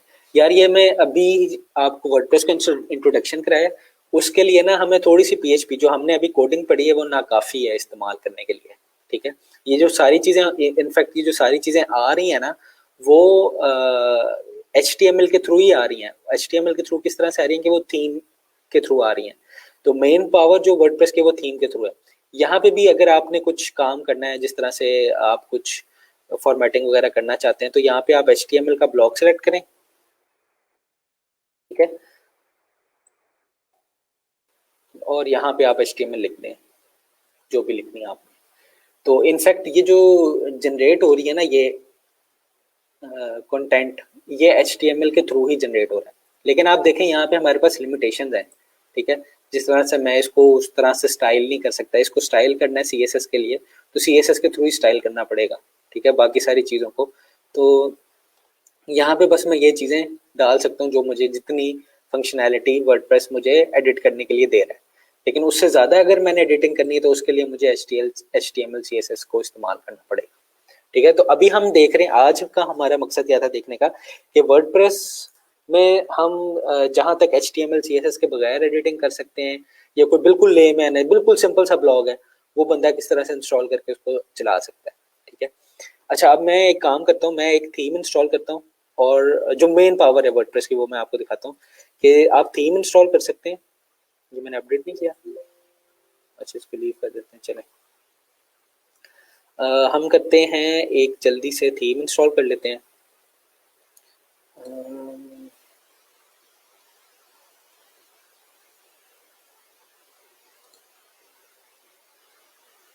अच्छा, OceanWP में आपको करके दिखा देता हूँ थीम इंस्टॉल, वो हो जैसे ही अब जल्दी से।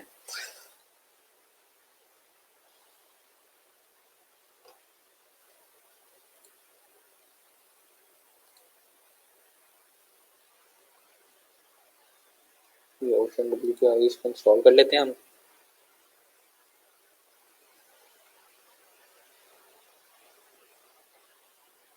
अच्छा, अब यहाँ पे आप क्या कर सकते हैं, यहाँ पे आप पेज बना सकते हैं, जिस तरह ये सैम्पल पेज है ना, तो आप अपना पेज बनाएं, उसका हेडर वगैरह रखें, उसके अंदर कुछ चीज़ें वगैरह रखें, डिज़ाइन करें उसे, ठीक है। तो उसका स्क्रीनशॉट ले लें तो वो आपका पोर्टफोलियो बन जाएगा, ठीक है। अच्छा, ये इंस्टॉल हो जाता है, मैं आपको दिखाता हूँ एक। अब OceanWP क्या है? OceanWP एक थीम है। जो वर्डप्रेस की असल पावर है ना, वर्डप्रेस की असल पावर है थीम्स, ठीक है। अब ये थीम्स होती हैं बनी बनाई, ठीक है। अब मैं आपको, जब तक ये इंस्टॉल होती है, मैं दिखा देता हूँ। थीम फॉरेस्ट से देख लेते हैं हम, ठीक है। फॉर एग्जांपल, आपके पास कोई बंदा आता है, वो कहता है कि मेरी, फॉर एग्जांपल, स्कूल की वेबसाइट है, ठीक है, या मेरी कोई कोचिंग की वेबसाइट है, ठीक है। तो आपने क्या करना है, आपने यहाँ पे देखना है, यहाँ पे एजुकेशन, एजुकेशन में आ जाए आप, ठीक है। उससे रिलेटेड आपको यहाँ पे थीम्स मिल जाएंगी, ठीक है। ये वर्डप्रेस की थीम्स है। इसको मैं लाइव प्रीव्यू करते हैं हम।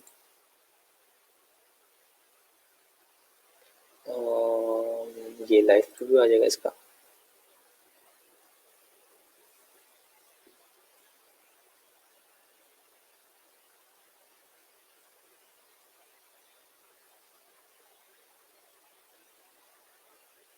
ठीक है। अब ये देखें, ये सारी ये जो वेबसाइट है ना, ये वर्डप्रेस के ऊपर बनी हुई है, ठीक है।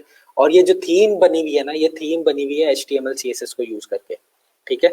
तो यहाँ पे देखें आप, डेमोज आपको काफी सारे नजर आ जाएंगे। कौन सा खोलें हम, सिंगल इंस्ट्रक्टर का खोल लेते हैं, ठीक है। सिंगल इंस्ट्रक्टर की कोई वेबसाइट है तो वो इस तरह से बनेगी।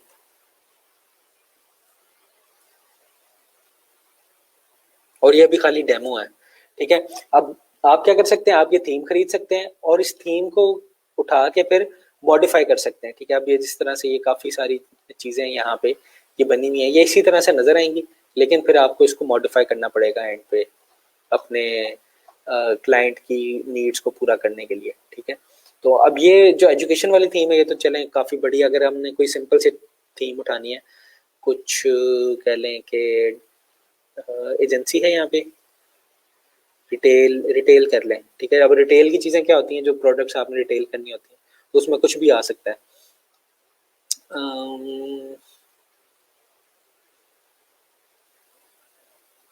Organic food store and grocery, ठीक है, ये एक थीम आ गई हमारे पास। और कोई देख लेते हैं, यहाँ पे एजेंसी की नहीं है, कॉर्पोरेट की है। चलिए कॉर्पोरेट की देख लेते हैं, ठीक है। अब ये है, इसको मैं लाइव प्रीव्यू करता हूँ।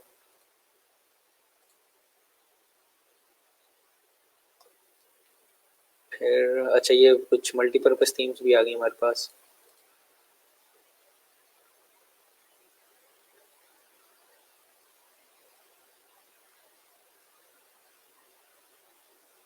तो ये वाली चीज बनी बनाई आप परचेज कर सकते हैं और फिर उसको मॉडिफाई कर सकते हैं।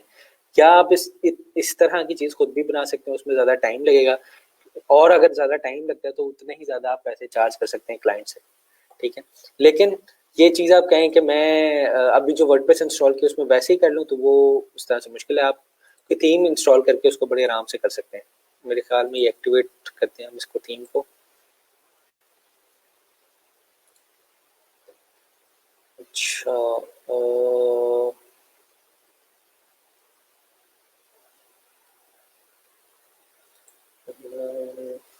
सर वर्डप्रेस में वेबसाइट बनाने के बाद हम क्लाइंट को कैसे डिलीवर करते हैं? यार ये हम इसको अगले स्टेप में देख लेंगे, आप पहले वर्डप्रेस में वेबसाइट बनाना देख लें, ठीक है। डिलीवर करना इतना मुश्किल काम नहीं है। दो फाइल्स हैं, अब जिस तरह से ये एक तो ये फाइल है ना, किधर गई, हाँ ये, एक तो ये वाली फाइल है जो मेरी इंस्टॉलेशन है, ठीक है। ये फाइल उठा के आपने रखनी है उसके सर्वर के ऊपर। और दूसरी फाइल कौन सी होगी, दूसरी फाइल होगी हमारी डेटाबेस की, ठीक है।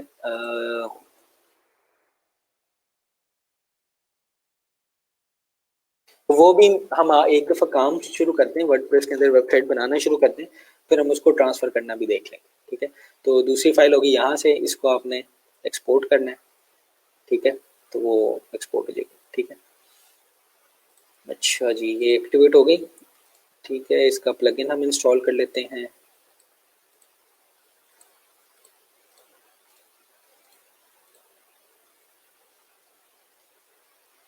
अच्छा सर, ये सब थीम प्रो है, हाँ जी, ये वाली सारी थीम प्रो है, जो मैंने इंस्टॉल की है वो फ्री है अभी, ठीक है। अब हम इस थीम का डेमो भी इंस्टॉल करके देख लेंगे। अभी देखें आप किस तरह की वेबसाइट आपको नजर आ रही है, ठीक है। ये एक दफ़ा थीम का डेमो इंपोर्ट हो जाए फिर हम देख लेते हैं।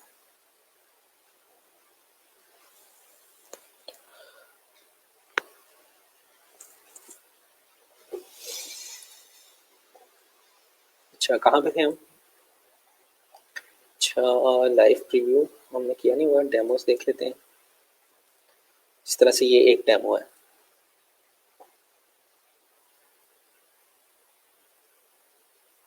अच्छा अब होता क्या है कि ये जिस तरह से बनी बनाई वेबसाइट है, तो अगर क्लाइंट इसको खरीद के डिप्लॉय भी कर ले, तो एक तो डिप्लॉय करना उनको इतना आसान नहीं लगता, दूसरा अगर वो डिप्लॉय कर भी लें तो उनको ये इमेजेस वगैरह ये सारी की सारी चीज़ें चेंज करनी पड़ेंगी।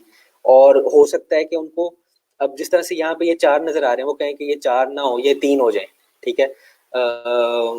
ग्रिड किसी और तरीके से हो, को उन्होंने एडिशनल पेजेस, कॉन्टेक्ट का पेज या ब्लॉग का पेज उन्होंने हटाना हो, ठीक है। कुछ और काम तो इसमें करवाने होंगे ना, फिर भी अगर आप बनी बनाई चीज़ लेते हैं तो फिर भी आपके पास कंटेंट अपलोडिंग और इनफैक्ट जो थीम कस्टमाइजेशन है उसके काम भी आ जाते हैं। तो उसके लिए कोई वर्डप्रेस का बंदा जो बंदा जानता हो कि चेंजेस वगैरह कैसे होंगे तो उसकी ज़रूरत पड़ेगी। ठीक है, तो अगर ये थीम वो खरीद भी ले, ये इतनी महंगी नहीं होगी, कितने 13-40-45 डॉलर की थीम है। तो ये थीम खरीद भी ले तो इसको डिप्लॉय करना, इसमें कंटेंट चेंजेस करना, कस्टमाइज करना थीम को, अगर कोई मतलब इसने अपना कुछ करना है, ये फॉर एग्जांपल ये है, जिस तरह ये हेडर है, ठीक है, उसमें चाहता है वो हेडर ना आए, वो वीडियो चले पीछे, ठीक है, तो फिर उसके लिए उसको किसी प्रोफेशनल से अ, बात करनी पड़ेगी। अच्छा, ये मसला क्या आ रहा है, ये अक्सर मसला आ जाता है इसमें। इंस्टॉल हो जाए एक दफ़ा, फिर इसको देख लेते हैं। अच्छा, अब देखें, अब ये इंस्टॉलेशन हो गया ना, तो ER ऑनलाइन को मैंने दोबारा रिफ्रेश किया तो ये टेबल्स खुद से बन गए हैं। ठीक है, तो बाद में देख लेंगे हम इसे कि ये टेबल में क्या क्या चीज़ें हैं, क्या क्या चीज़ें पड़ी हुई हैं, किस तरह से पड़ी हुई हैं। ठीक है, ये मैंने आपको ये नहीं भेजा,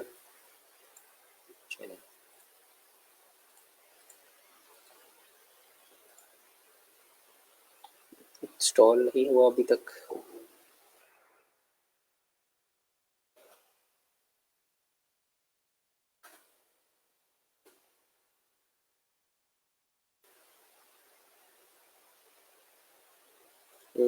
इंस्टॉल हो गया, ठीक है। अच्छा, अब यहाँ पे ये क्या कह रहा है कि ये सेटअप विजिट चलाएं। ठीक है, अब सेटअप विजिट में मैं मुझे डेमो दे देता है। ठीक है,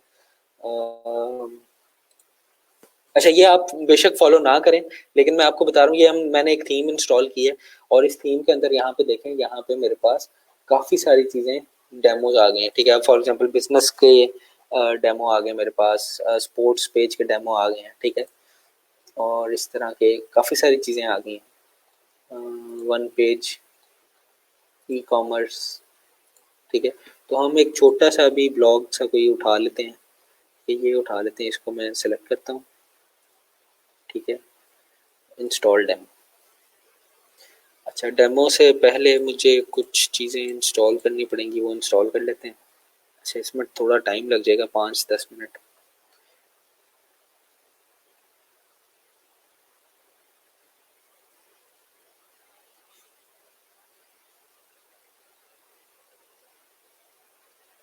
अच्छा, ये प्लगइन्स होते हैं, प्लगइन्स क्या होते हैं इनके बारे में भी हम बात, ये पूरे एक एक दिन के लेक्चर हैं। ठीक है, तो अभी मैं क्या कर रहा हूँ, मैं जल्दी से आपको दिखा रहा हूँ कि अगर फॉर एग्जांपल जल्दी से मैंने डेमो इंस्टॉल करना है, तो उसके लिए मुझे पता होना भी ज़रूरी नहीं है ये सारी चीज़ें क्या, मतलब आप भी ये वाला काम कर सकते हैं। तो मैंने डेमो सेलेक्ट किया है और अब वो इंस्टॉल हो जाएगा थोड़ी देर में, होपफुली।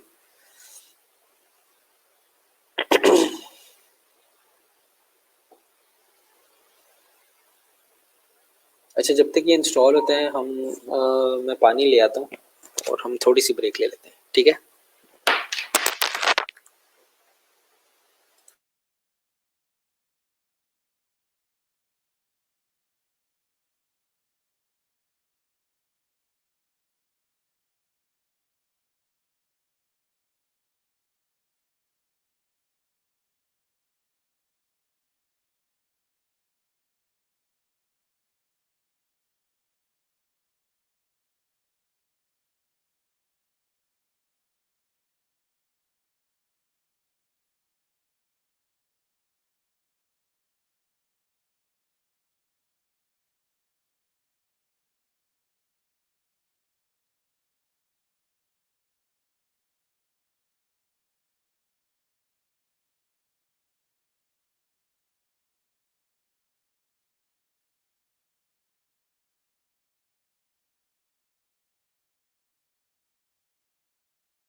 अच्छा, हम क्या करेंगे, अब हम इंपोर्ट पर क्लिक करते हैं। ठीक है, अब ये इंपोर्ट कर रहे हैं data.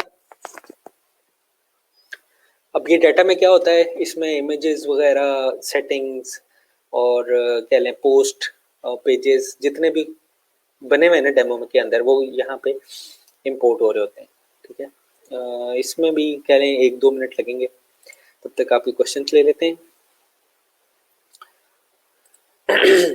Once the database is added, can we use it for multiple clients? Like I have uploaded SQL data for T-shirts products, then same SQL data for more than 2 clients. यार आप कर तो सकते हैं, लेकिन वो करने का फायदा नहीं है।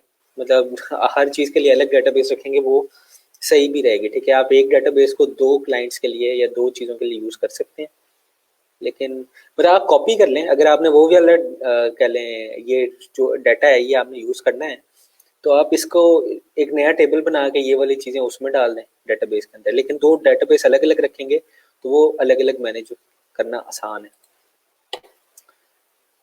Sir we got way to get free theme sim for as paid one. हाँ, ये मैंने अभी अभी इंस्टॉलेशन की है ना, यहाँ से बल्कि हो ही गई है। अच्छा, यहाँ से आप अपना लोगो वगैरह चेक करें। ये मैं आपको बताता हूँ फ्री थीम्स का। लोगो वगैरह चेक करें, रेटिना लोगो, साइट टाइटल, जो भी आपने लगाना है, प्राइमरी कलर सेट करें। ठीक है, और ये आपकी जो साइट है वो रेडी हो जाएगी। जो ब्रांडिंग है ना, ये लोगो जो साइट का अगर है कोई, तो अब व्यू करें वेबसाइट अपनी।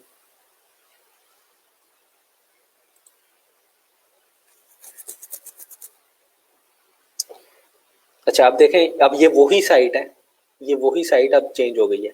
ठीक है, यहाँ पे आए, ये एडवेंचर पे, ये मेगा मेन्यू आ गया। ठीक है, ये आर्टिकल्स खोले हैं। ठीक है, ट्रैवल ट्रिप्स देखें, ब्लॉग में चले जाएं। ठीक है, तो ये देखें, आउटलुक सारी की सारी चेंज हो गई है, फुटर चेंज हो गया है, हेडर चेंज हो गया है। ठीक है, तो ये डेमो इंस्टॉल किया मैंने और ये सारी की सारी साइट बन गई। ठीक है, अब इसको मॉडिफाई कैसे करना है, मॉडिफाई करना भी बहुत आसान है। आप जाएं डैशबोर्ड के ऊपर और इसको यहाँ से पेजेस के ऊपर चले जाएं। ये पेज, होम पेज अलग से बना हुआ है, होम पेज के ऊपर जाएं। अच्छा, ये एलिमेंटर से एडिट होगा। ठीक है, एलिमेंटर क्या चीज़ है वो भी हम आगे किसी लेक्चर में डिस्कस करेंगे। लेकिन अब आप ये देखें कि कितना सिंपल हो जाएगा मेरे लिए एडिट करना चीज़ों को।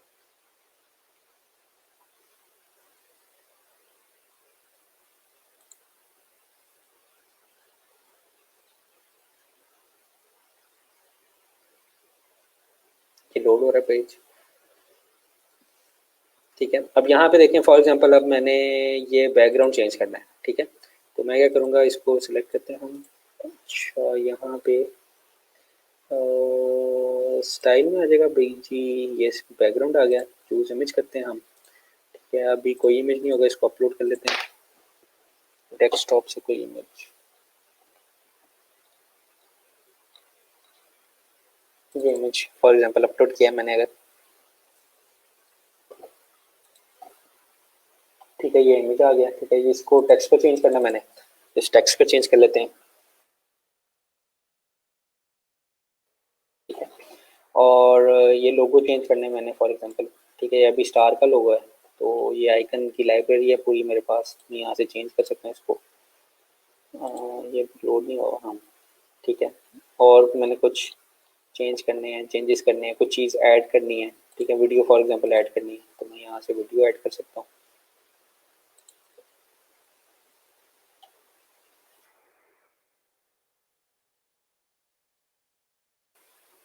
ठीक है, यूट्यूब और इसमें लिंक मेरे ख्याल में कॉपी है मेरे पास। हाँ, ठीक है, अब मैं इसको अपडेट कर देता हूँ। यहाँ से हम ऑन होम पे जाएंगे। ये देखें, चीज़ मॉडिफाई हो गई है। ठीक है, तो आप कोई भी थीम उठाएं, जनरल पर्पस थीम उठाएं, उसको स्टोर के लिए मॉडिफाई कर लें, कोई रिटेल का सेक्शन है उसके लिए मॉडिफाई कर लें, पोर्टफोलियो है उसके लिए मॉडिफाई कर लें। ये वीडियो आ गई हमारी।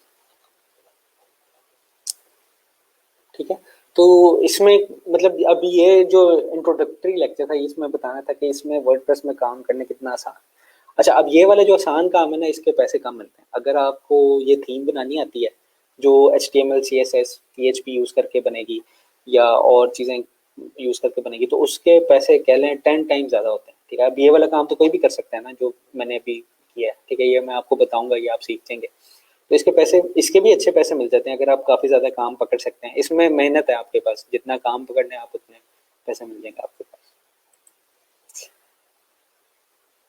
अच्छा, सवाल एक आया था कि फ्री थीम्स, ठीक है। अच्छा, यहाँ पे अगर आप जाते हैं ना,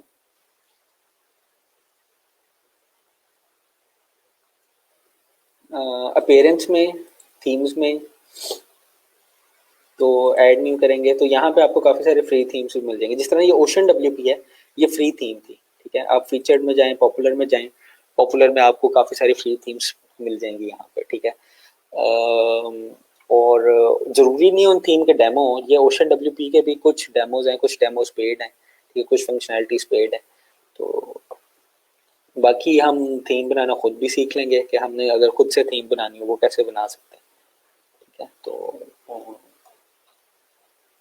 यहाँ पे जाएंगे आप, अपीयरेंस में, थीम्स में, ऐड न्यू में जाएंगे तो ये वर्डप्रेस का अपना थीम स्टोर खुल जाएगा। ठीक है, यहाँ पे आपको काफ़ी सारी फ्री थीम्स मिल जाएंगी। अच्छा जी।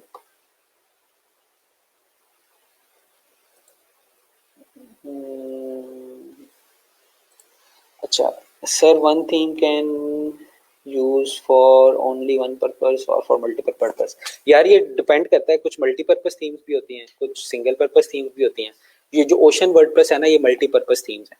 ठीक है, तो मल्टीपर्पज थीम्स काफ़ी चीज़ों के लिए यूज हो सकती हैं। Yes, you can just explore the database file. अच्छा, ये आपने इस पिछले वाले बंदे का जवाब दिया होगा। ठीक है, how to prevent from hacking if we use free themes. यार ये जो फ्री थीम, अच्छा आप मेरे ख्याल में आप पायरेटेड थीम्स की बात कर रहे हैं। ठीक है, जो पायरेटेड थीम्स होते हैं ना, वो पेड थीम को क्रैक करके रखा हुआ होता है।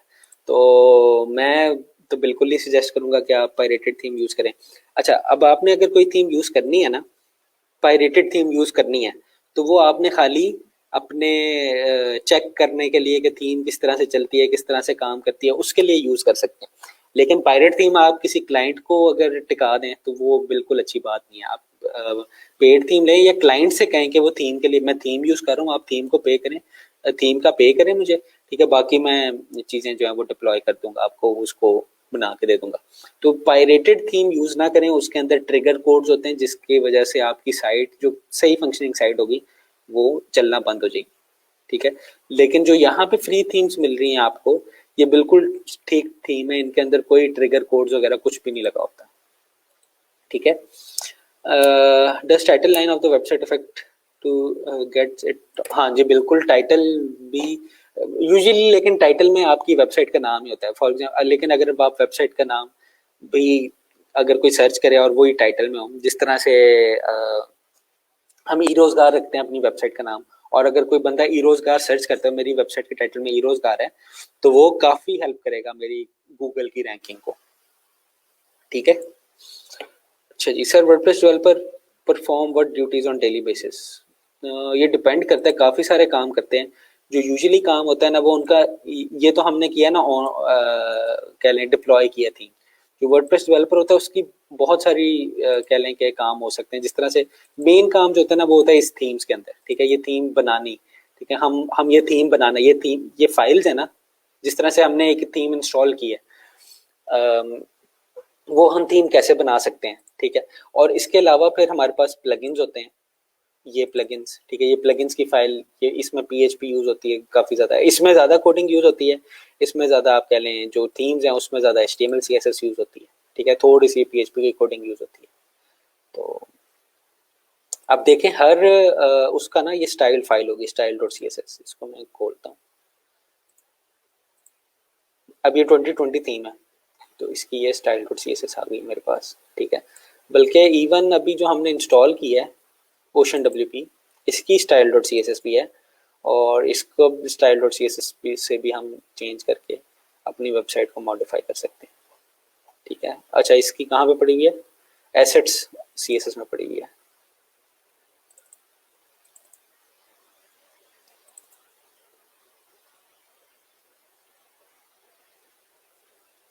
ये है जी style.css, ठीक है। तो स्टाइल करने के लिए हम CSS ही यूज़ करते हैं, बाकी HTML भी यूज़ करते हैं, लेकिन ये वर्डप्रेस क्या करती है, वर्डप्रेस हमारा काम आसान बना देती है चीज़ों को चेंज करने के लिए, ठीक है।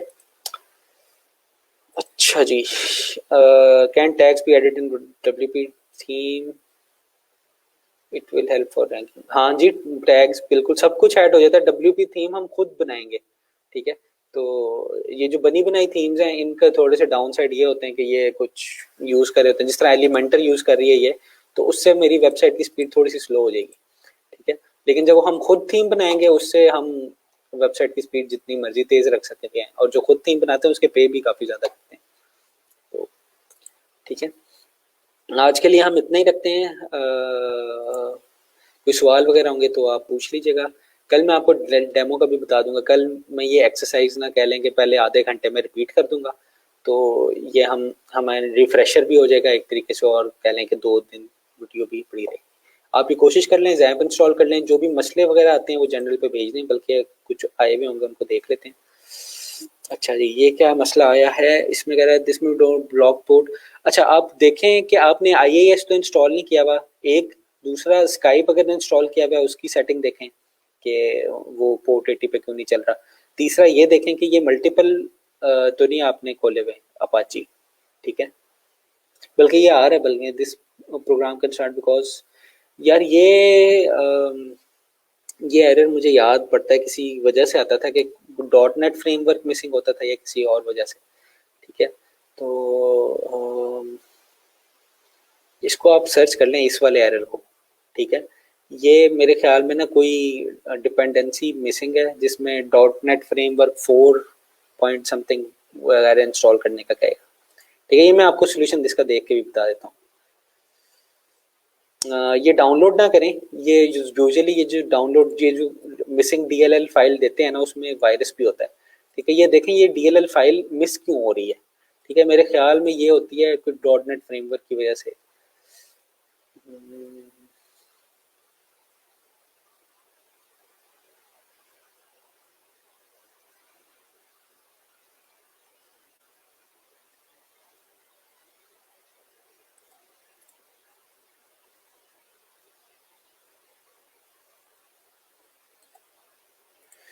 अच्छा, इसको मैं देख लेता हूँ।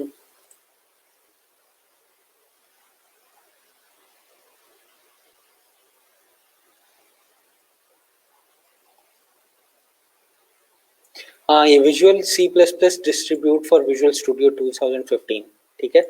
ये आपने करना है, ठीक है। Visual C++ redistribute for visual studio 2015, आपने मेरे ख्याल में विजुअल स्टूडियो भी इंस्टॉल किया हुआ होगा, तो इसको आप इंस्टॉल कर लें तो सही हो जाएगा, ठीक है। ये अपडेट है और ये लेटेस्ट है, इसको देख लेते हैं।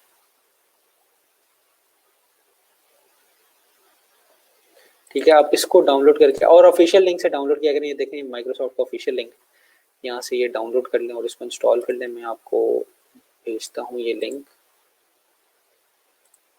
इसकी थ्रेड के अंदर, आप इसको डाउनलोड करके देख लें। हो सकता है डाउनलोड करें, फिर कंप्यूटर रीस्टार्ट करें, फिर आप इसको चला के देखें, शायद चल जाए, ठीक है।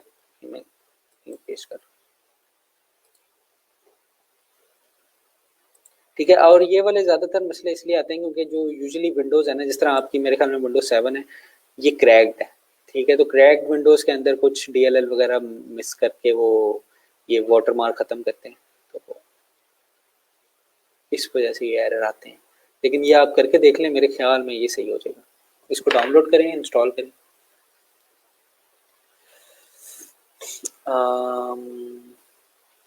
चलें, ठीक है जी, शुक्रिया, अल्लाह हाफिज़।